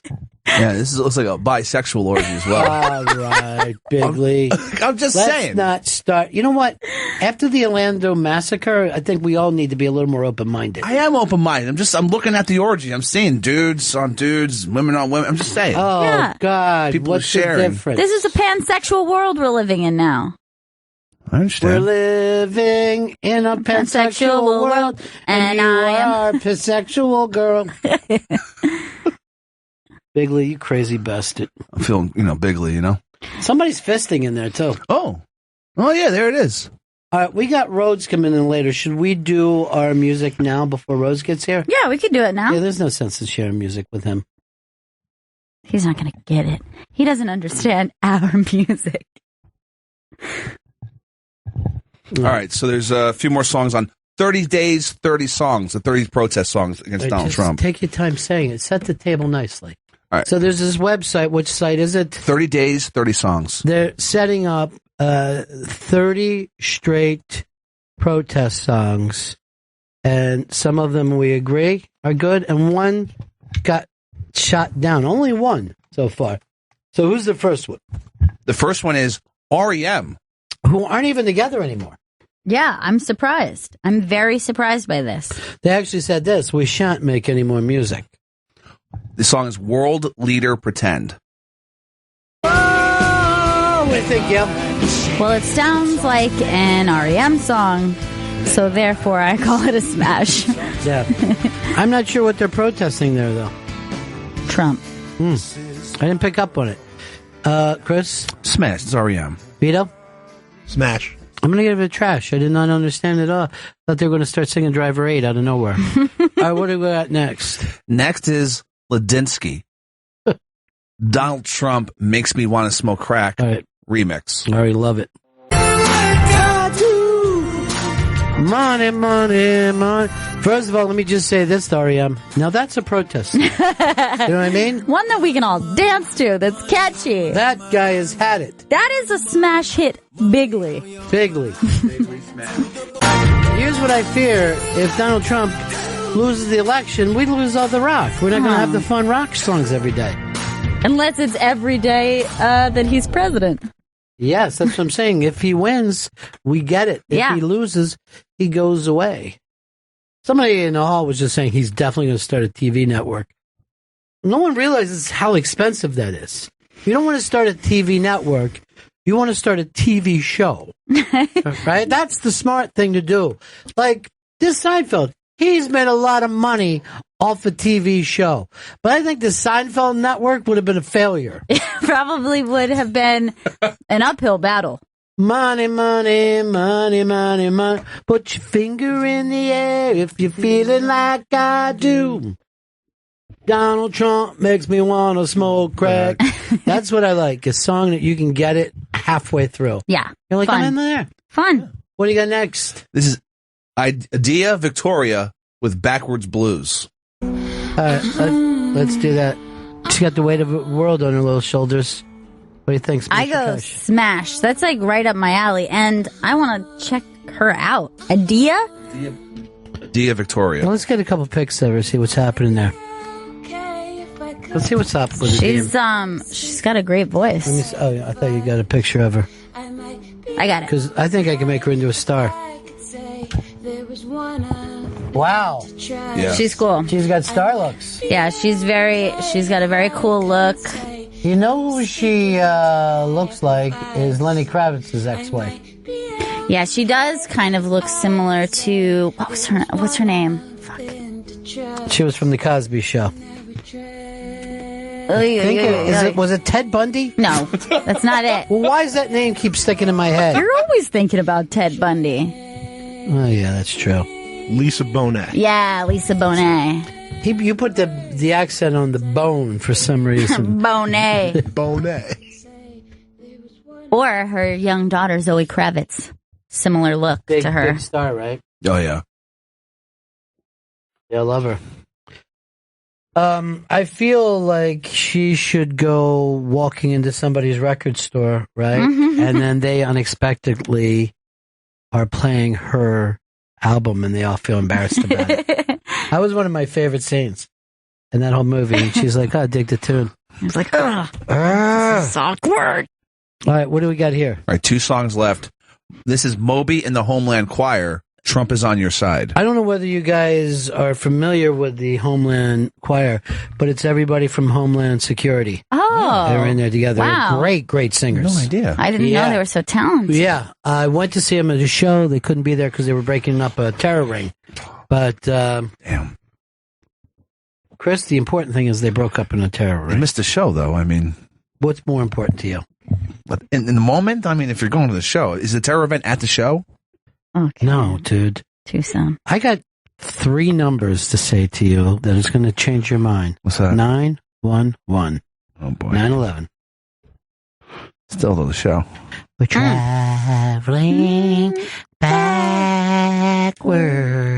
I'm a hot little chick and I'm singing a cool song. All right, let's take a listen to Moby. Pretty Moby. Pretty Moby. All right, let's go. All right, smash your trash, Gail. I would smash it. I think it's a good tune. I would have smashed it the first time it was done when it was called Lou Reed. Chris? Smash it. Vito? Smash. We're trash. Who are you on the phone with? I'm calling engineering to fix Chris's microphone. Doing his dirty work, huh? You're a fool to do his dirty work at work. You're a jerk to do his dirty work. When you want to help out Bigley, because you know he did you then. All right, this is who? This is the last song. Moby and the Void Pacific Choir. He plays with a lot of choirs. Oh, double Moby. It's called Little Failure. Pretty Moby. Pretty Moby. Electronic dance music, huh? EDM. You gotta drop it. You gotta. I don't know if it's up there with Trump is a Billionaire, you know? But it does have a drop. I mean, it's not going to be as catchy. Mm-mm. Wait, give me some more. All right. It's Moby, so we're giving it a smash. Let's break here. We'll be right back with Tom Rhodes. Just a few minutes. You want to hear him talk about funny things. This is Bennington. Bennington Show on, I'm going to guess Thursday. On a Thursday. We did an Unmasked last night with Tom Rhodes. Got another one coming up with Bert Kreischer. He's got his new special. I believe it's his first special, The Machine, premiering November 11th on Showtime. Go to theinterrobang.com for tickets. That's October 25th at 5 p.m. right here at the SiriusXM studios. Another Florida guy. Yeah, he went to Florida State with my sister. Did he really? Yeah. They didn't know each other, but they were at the same time. That could be a perfect little story for me to say to him. And then we're going to do another one with a Florida guy, Tom Segura. Although I don't think he started in Florida. I think he just grew up there. Yeah, he's from Vero Beach. Vero Beach. Must have grown up seeing the Dodgers play spring training. Dodger Town. Beautiful little town, too, Vero Beach. It is charming. Yeah, it is. It's an old school charming. It's good to see you. I know you're in New York City doing sets. How did it go last night after a mass? Killer. Absolutely killer. Yeah, I stayed talking to you for 5 minutes too long, so I had to take a taxi, and there was traffic. I had to jump out and run 10 blocks. So I went on stage at the Village Underground, sweaty, and hello, hi. You just run in. There's been a fire. I know there's no way out of this place. But yeah, that's the exciting thing about New York, is trying to get to these, your announcement on stage in time. Right. The odd thing is, it's not, these clubs aren't that far apart, but it doesn't mean that you're going to get there immediately fast. Right. Like tonight I have 4 sets. Tomorrow I got 5, and like Saturday you got to 6. you got to rent a bike. Yeah. Now, when you do 6, right? Yeah. Are you doing 6 different sets, or are you doing the same set 6 times? I mix it up. Like we talked about last night. One of my favorite things in my show is I always ask if there's someone from a different country. So, because I have a story or a joke about, all these places I've been. So that kind of... I got one. America. The north or south? I've never been... Well, the furthest I've been in South America is Alabama. And that fucking place. Too far. I was in a soccer riot in Argentina. Let me try to think of the two teams that play there. It's Boca Juniors and River Plate. Well, Yeah. I was going to say River Plant. You nailed it. You're, Well, you know how crazy they get over soccer in Buenos Aires. Yeah, my mother is from Buenos Aires. I didn't know that. That's where I get my tango sexy cool. And do you do tango? I've been to Argentina 4 times, and I took classes. Yeah. So I'm as good as 6 classes can get you. Now, does it take 2? It does, actually. To tango? Okay. You know, it's funny. Yeah. I went the first time, it's opposite seasons. So our winter's their summer. And I was wearing flip-flops when I was going to take the first class. And I thought, well, you can't learn the tango in the flip-flops. So I put on regular shoes. And when I got there, the instructor was wearing flip-flops. So apparently... Why wasn't that in on mass last night? Fuck! So apparently you can tango in the flip-flops. I have friends that are tango dancers, and they make pilgrimages to go to Buenos Aires, where all the best tango dancers in the world are. But an American actor, you might know this, Robert Duvall. So they actually stayed at his house outside of, and he has a barn, and he invites his friends in to tango dance there. But outside of the bar is that sign that's just pointing to Jesus from that movie that he did, The Apostle. Yeah. Is at his that's house. so great. Yeah, That's I feel such like a good movie. I love that movie. And he's so phenomenal in it. Like I call he's you so... Lord, you call me Sonny. What was the thing he keeps saying? Yeah, man.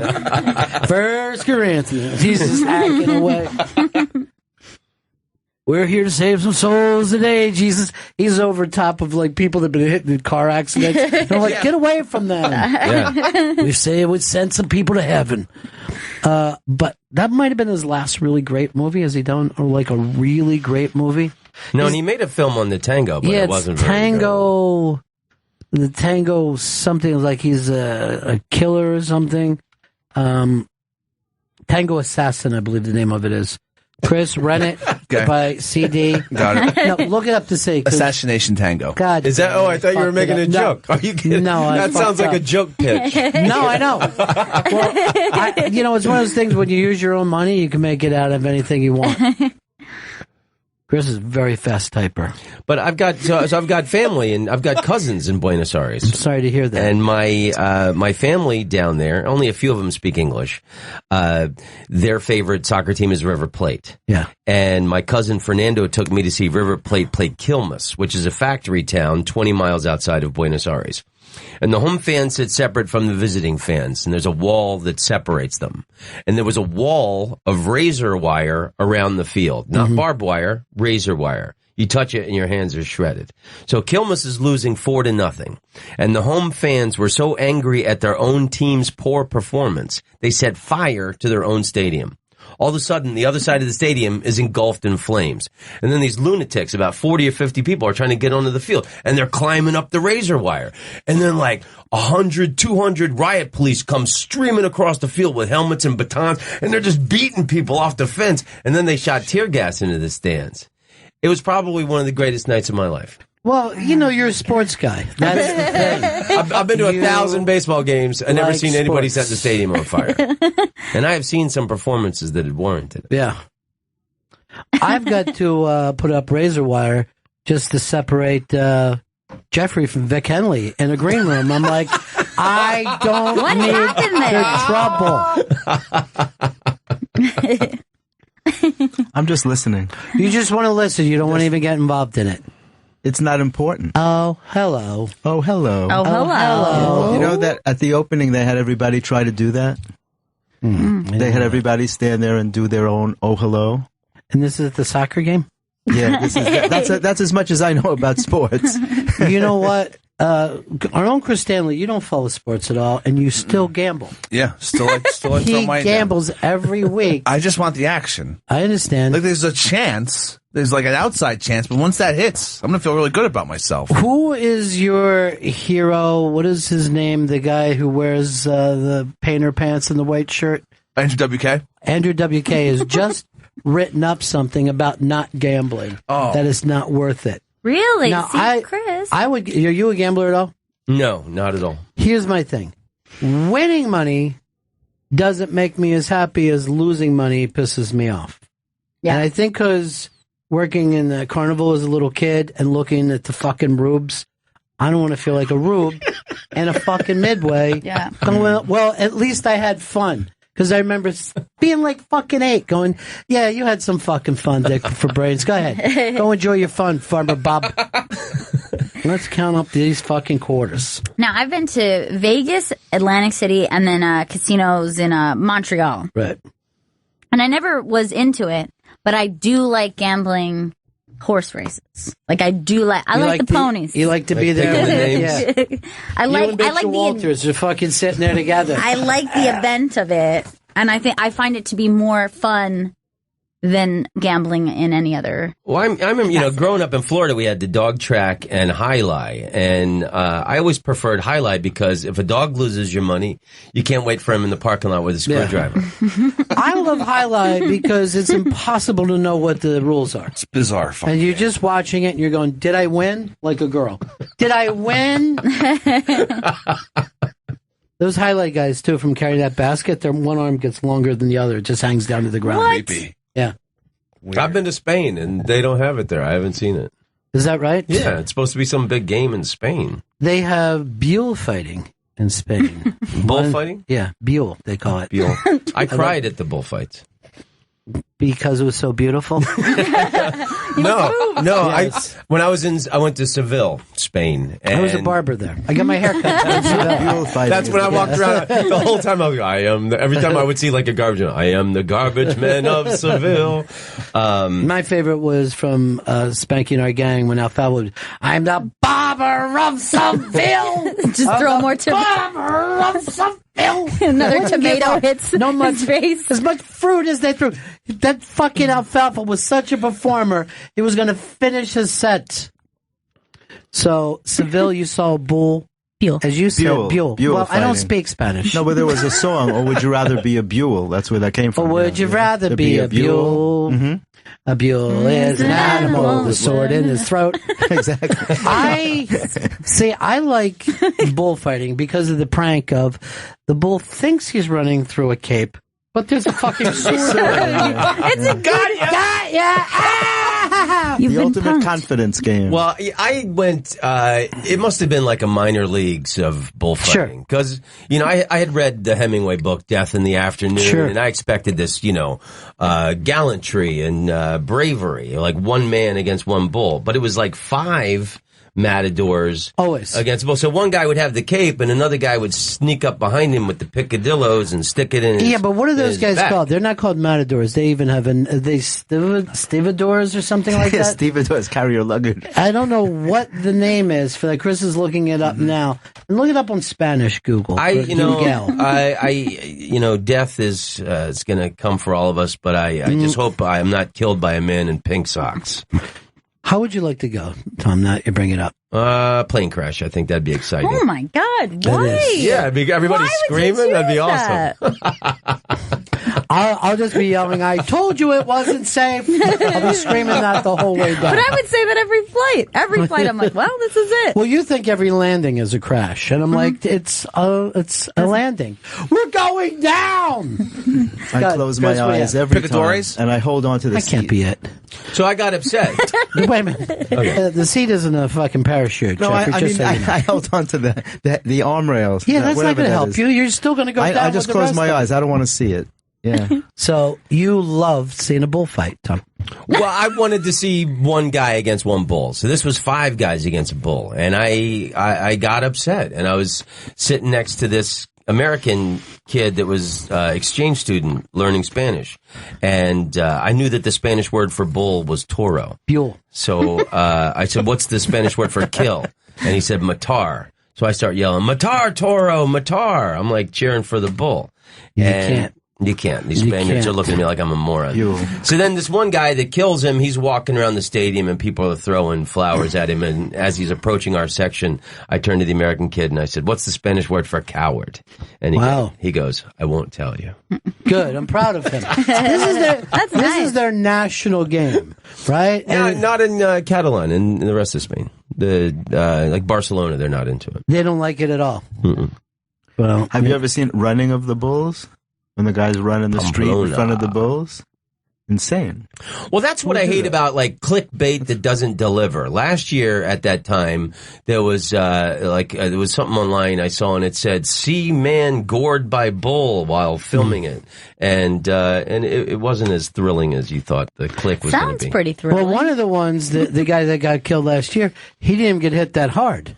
He just got, but it just tore him up, and then they were in some bumfuck town. And I think that was like the first fatality ever. Well, just like in a long time, yeah. Ever. That doesn't make sense. You wouldn't like to see Trump fight a bull? Yes. I think he'd win. You think so? I bet he's got the pink socks. Yeah. It's just a weird story for your family if that's how you die, by getting gored by a bull, by being that stupid to run in the street. People say, I want to go to that festival where how'd you they throw lose your tomatoes. dad? Well, they're just chucking tomatoes? Yeah, they just dump a big I'm going to go there with a strap and a razor. I am the bomber of Seville! I wonder if that's on. You know what I mean? Because that's my fucking favorite episode of all time. Good evening, Mr. Spanky. That's Isn't from that the Club same? Spanky, yeah. Good evening, Mr. Spanky. Look, it's Buckwheat. He's wearing diamonds. I'm a social climber. You're from high society. Oh, there's no two ways about it. You're the one for me. Remember when Stymie was eating an artichoke, and they said, "Why are you eating that artichoke, Stymie?" And he said, "Might choke Artie, but it won't choke Stymie." Stymie was witty, a better actor than most people gave him credit for. Yeah. Well, he's 10 times better than Buckwheat. I mean, if it was a Stymie episode, I'm locked in. Locked in. What is it? No? Something to add? I've never seen. I never actually watched Little Rascals. Who cares? You know what I mean? Okay. You're a goddamn producer. It isn't up to you to jump in. When you had your TV show in the Netherlands, were you in a conversation and suddenly your producer came walking out? I got to tell you the truth. I've never seen that show before. People would be like, they would be alarmed. Get back. Watch out. You know something, Chris? There's a lot of things that you've never seen growing up in Astoria, like stars. Mm-hmm. That was nothing that was part of your life. North Star really is like, what's that doing up there? Why is it by itself? You thought there was one Didn't Bill star. Cosby make his show in Astoria? You didn't go hang out over there? No, Kaufman. No. I never went over by Kaufman Studios. Is that where he was? Yeah. In Astoria? Yeah. And Sesame Street, too. Is that where also like the actual exteriors are shot? Or is that in Brooklyn? No, that's actually a Manhattan it house is? that they're acting like was somewhere else. Because they say they're in Brooklyn, right? Yeah. I never watched Cosby Show. I thought it was fucking terrible. And anytime I'll even watch Cosby do anything, I just get drowsy and I pass out and I wake up, my pants are down. Bill, what happened to this show? You just look out and the entire audience is passed out. I feel bad for the women who had sex with Bill Cosby voluntarily. To me, those are not the hot ones. They gave in. I'm sure they're carrying a heavy burden. Yeah. They're just like, should I just say that this was non-consensual? It's too embarrassing now. Right. It's just too embarrassing. I just got a text from Vic Henley, and all it says is keep him there. What? Oh, shit. I want to be part of this. And then he says, let's meet 3 o'clock next to the bike racks. 3 o'clock high. Right, in the schoolyard, right? Yeah. Would you fight him if you wanted to the go? level. I'd fight anybody, but I'm on blood thinners. Oh, so doesn't that suck? I think about that all the time. So you can't fight because of the blood thinners? I'd probably lose because I'd bleed to death. All right, would this be fair? We put Henley on blood thinners. Let's do it. Even that sounds good. Chris? Yes. Book a studio for this. Okay. Under the name Comedy Boxing. Henley Gurian. You know, these roasts are fucking it's actually like 2 jokes away from someone being gored to death. Isn't it amazing? I know what it's come to, right? Cancer and parents' death. That's the 2 themes that are prevalent these days. Is it that ugly out in L.A.? Because you've done the roast masters out there, right? Yeah, I've been a judge. I haven't taken part. Why would you? Yeah, I mean, yeah. But would you? Is the topics as ugly as those young men were? Yeah, that's the thing. Everything about the person's life, they study and Google every aspect of that person's life. So, if your mom died horrendously, they're going to bring it up. So, so I'm surprised, guys don't fight each other at the end. I would actually have more respect for him if they did. I would say good. Now you've learned something. All right, Chris, we've got to break here. Yes. And when we come back, what are we going to be talking about, Chris? Well, we're going to be talking about Mitch Hedberg. You said it with a question mark. Mitch Hedberg, we're doing something on him. And I know you and Mitch had seen each other in passing once. So I wanted to get, I wanted to hear some stuff from you. Mitch, how long has he been gone now? Been, I think, 11 years now. Wow. Long time. That's fast. Yeah. Because that felt like one of those. Yeah. This is the thing about Mitch. I always feel connected. It was the first comic that my kids came to me and said, wow, dude, this is the funniest guy ever. And I was giving them the old brush off, like, oh, don't tell me, children. Yeah, I've traveled all over the world. I've talked to old people and young people. It's amazing how his jokes have reached, every one of every, Well, they're jokes like songs, you know what I mean? They're a thing that there is no waste in there at all. It's really done as if it was musical notes, and everybody can get it, Chris Stanley put together a set that, quite frankly, no one understood at all. There was a lot of it's ahead of its gibberish. time. Thank you. You were sweating into your so much. He was sweating down his forehead, was going into his mouth, and then he was spitting out. And I'm like, this is interesting, but I don't know if it's funny. We'll come back and talk Mitch Hedberg with Tom Rhodes. This is Bennington. It's the Bennington Show. Right here on Sirius XM. Tom Rhodes is sitting in with us. Tom, of course, does his Knowledge Nugget every Friday on YouTube. Twitter is, what is that thing called at the bottom? Underscore Tom Rhodes.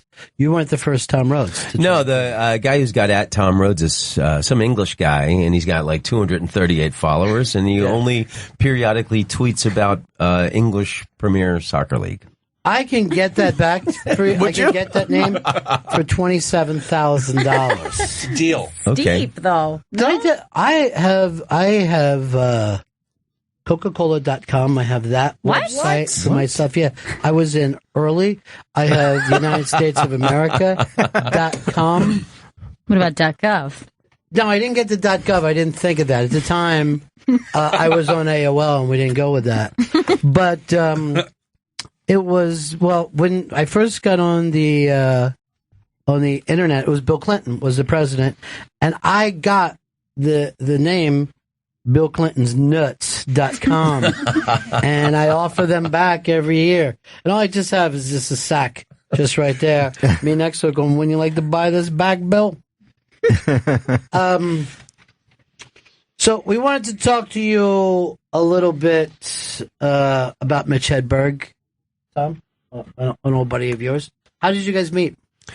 I met Mitch in Seattle at the Comedy Underground. He was living up there for a little while.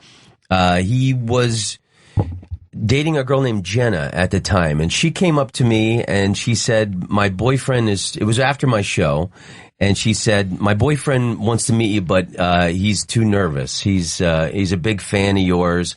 He's a young comedian, and I met him, and he was like really shy and really lovable. He wouldn't really make eye contact with me, and they'd moved out from Minnesota to Seattle, and then shortly thereafter they moved to Pacifica.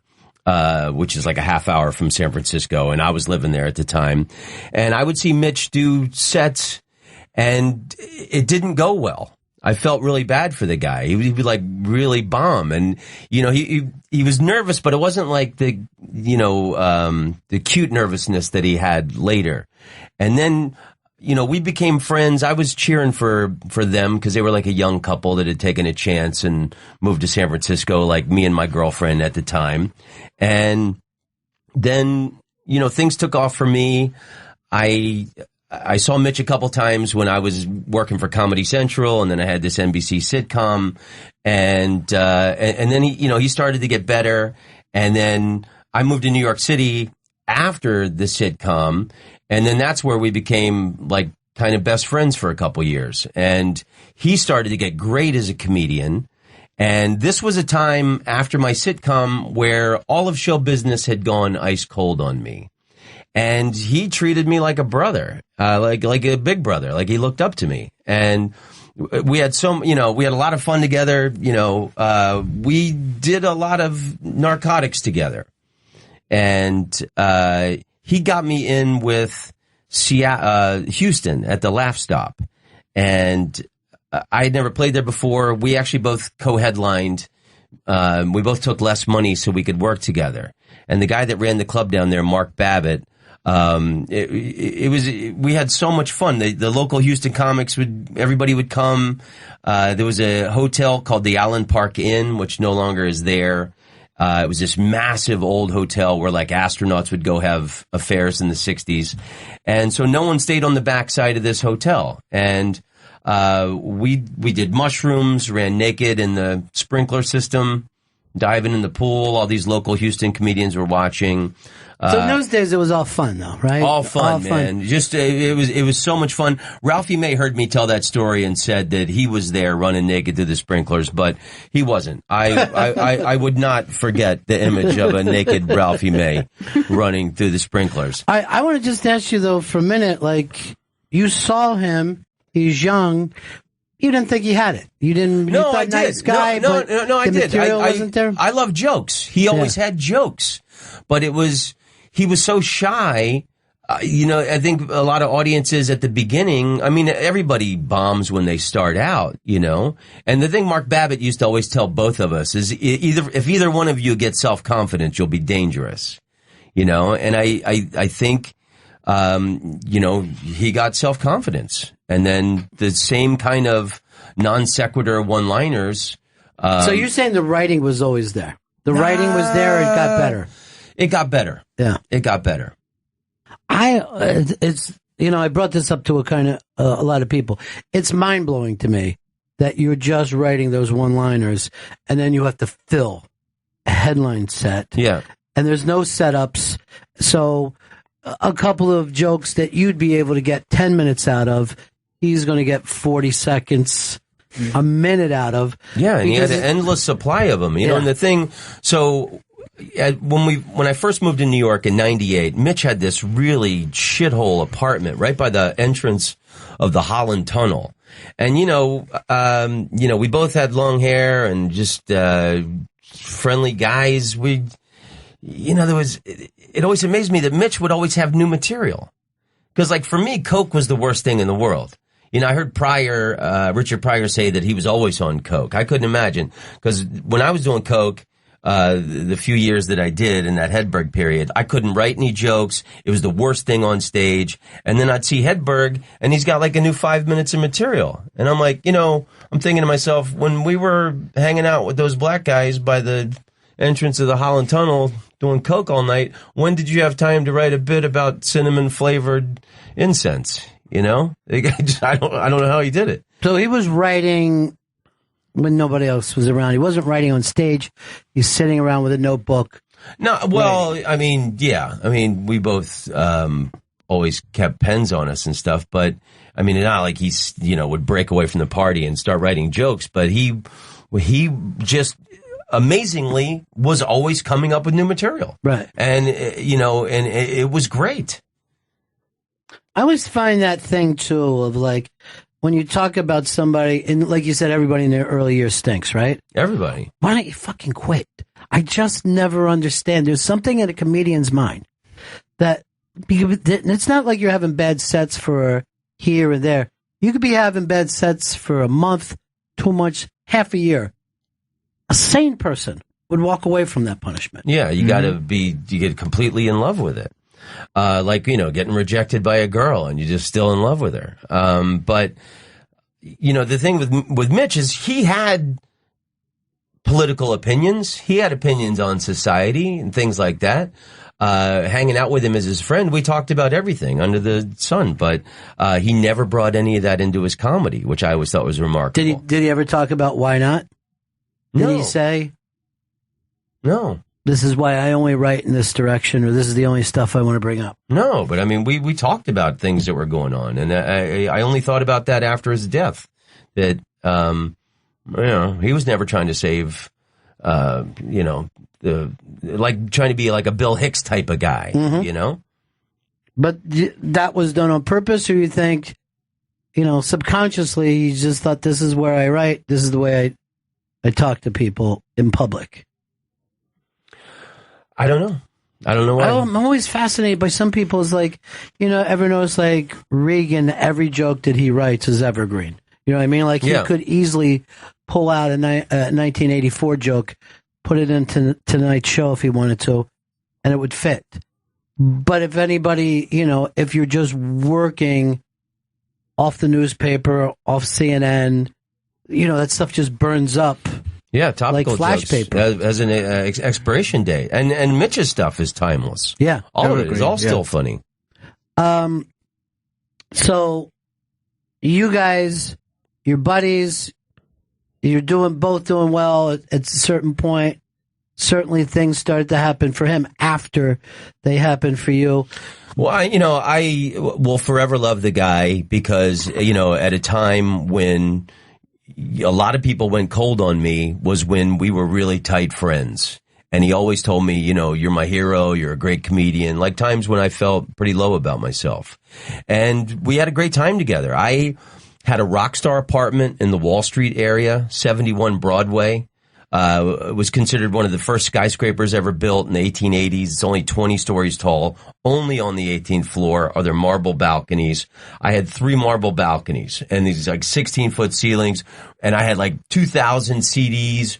So we'd hang out and have these parties at my place. I remember the 2 records we listened to the most were Brian Jonestown Massacre and 1965 by the Afghan Whigs.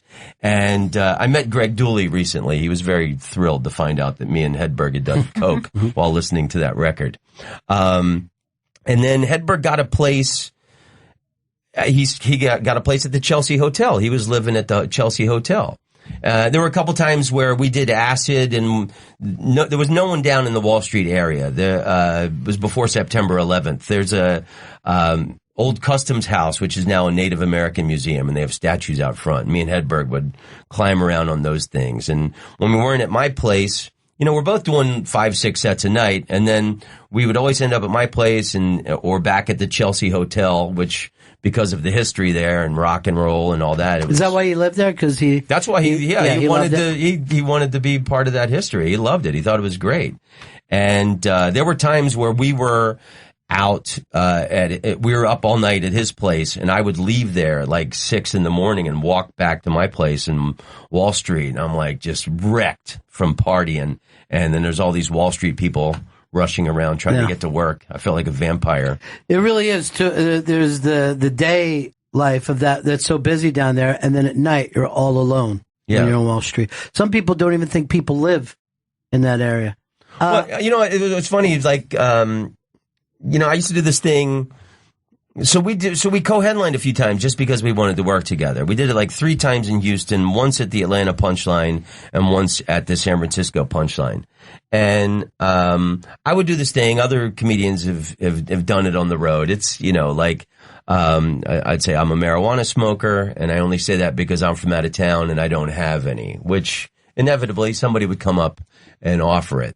So Mitch and I would always flip-flop back and forth, co-headlining. And it was always difficult for the other person to go on after her. But he would go on after me if I had done that. And he would say, I like cocaine, and I'm from out of town, too. And then, he would give out his room number on stage. And, he did that joke about Federal Express was his drug delivery. And, it was true. We'd be in Houston or San Francisco or Atlanta, and then here comes the FedEx guy, and it's just, it's amazing that he was so open about talking about that when, any law enforcement person could have heard it and checked it out. My trick was to use the name Levon Helm, no matter when it was coming in. Is that package? And then I would leave it for a while and just look at it, look around, see if anyone was going to kick the door in. Leave it for a half hour. Pricks. How did you guys, or were you with them till the end, or? Well, I remember, Mitch really started blowing up. And, we were in LA one time at this place, Largo, which was the alternative place. And the guy that ran that was a comedian that wasn't very good, and he was on stage, and he's yelling at the audience and, telling them they suck, and they're all a bunch of phony Hollywood people. And Mitch went on and destroyed the place. And everyone in the room, when Mitch finished, jumped to their feet and gave him a standing ovation. And it was one of the most incredible things. At that point, I knew, like, oh my God, this guy is like really about to take comedy by storm. So in 1998, we did Montreal together. I had done Montreal in 95, and I was the belle of the ball, and that's how I got my sitcom deal. So the next time I went was 98, and Mitch was the belle of the ball that year. We flew up together from New York. And like, I'm all excited, man, maybe there's another sitcom in this for me, or who knows what's going on. And I'm sitting next to Mitch on the plane, and he pulls out a big bag of Coke and he hands it to me. And I'm thinking, oh my God, I don't want to like blow my next chance, And so, and I remember in Montreal, and he's destroying it, and everyone's talking, have you seen this guy, Mitch Hedberg? And like, he's just totally casual and like, hey bro, it's here, take this bindle, and, the guy, he just didn't give a shit. He always had like, drugs on him. And then, we were partying so hard when I was living in New York, 98, 99, and, I didn't want to do needles. I told him I was open to doing anything but heroin. And so I remember Mitch came to me and he was like a kid. I got a surprise for you, man. And, afterwards we went back to his place and he pulled out this powdered heroin. And I said, bro, I don't want to do that, man. And, I remember, and when Mitch started doing heroin, I remember, trying to be a big brother to him and say, look, man, I tried to explain it as lovingly as I could, that every rock and roll biography that I ever read, when they started doing heroin, it either killed them or it took them 10 years to quit it. And, I only talked to him about it a few times, but it seems like, that's kind of when our friendship parted. And I don't know, it's like that thing about like guitarists, like, do you want to play as great as Keith Richards and do heroin, well, to achieve that kind of, magic talent. I think if I would have done the heroin, it would have killed me eventually. And then, the other part of me thinks, God, I wish I wouldn't have said anything to him because, I missed his friendship for a couple years. And then after he died, I was in Minneapolis. And his mom and dad came and saw me because, they heard we were really good friends. And talking to his parents afterwards, and, finally this, I thought, his mom was such a sweet woman. I said, I'm just gonna tell her the truth. And I said, Mrs. Hedberg, I have to tell you, I was really great friends with your son and I really loved him. But, the last 2 years of his life, I was really mad at him because he kind of blew me off, and I was mad at him. And his mom said, I have to be honest with you, Tom, and that is exactly how I felt. And his mom cried. And that's what I think about when I think about heroin. I think that it'll make your mom cry. I just want to take a minute to talk to Jeffrey about Shecky Green. Great segue. Perfect. Yeah. Perfect segue. Yeah, I don't know how much time we got left here. About a minute. We got to wrap it up. But this is going to be part of something that we're going to be doing on Mitch. And he's, again, one of those guys that everybody of his generation that knew him loved him and thought that he was just uniquely, spectacular. He was a really beautiful guy, too, you know? Yeah. And that's another thing is young comedians, he couldn't say no. Like, we would do these gigs, and, like, young comedians would drive from all over because, like, Mitch had promised him he would get him a guest set. So guys would turn up from, like, Cincinnati or Chicago and, like, drive down to Houston or pop up in San Francisco, and, like, multiple guys. And then I remember towards the end when, he started using the nasty, a lot of hangers-on were hanging around for different reasons. Well, yeah, that becomes your friends. that immediately becomes your friends. All right, we got to wrap this up. Thanks so much. Chris, do the plug sheet. I don't have it in front of me. You can watch Tom Rhodes' show. I'm going to. You can watch Tom Rhodes' show, Knowledge Nugget, every Friday on YouTube.com. And then on Twitter, it's @_Tom Rhodes. And we're going to announce soon when we're playing that Unmasked with Tom. And there's also very little to no heroin discussion in that whatsoever. By the way, I got to tell you the truth, and this is between me and you. I really thought you missed the fucking fun ride by not jumping into that with him. Yeah. I think both of you guys doing that, fuck. You know? That's when you really bond, in my opinion. That's just me. I know. Well, me and Mitch did everything else together. Yeah. Well, the pussy drugs. I brought but the opiates is where it's at. All right, I just saw Jeffrey wink at me like, yeah, me and Shacky did some shit like that. Bert Kreischer, Unmasked, Chris. That's happening next Tuesday, October 25th at 5 p.m. at the SiriusXM studios. Go to theinterrobang.com for free tickets. And Bert's special, The Machine. We'll see you all again in 1974. Good evening!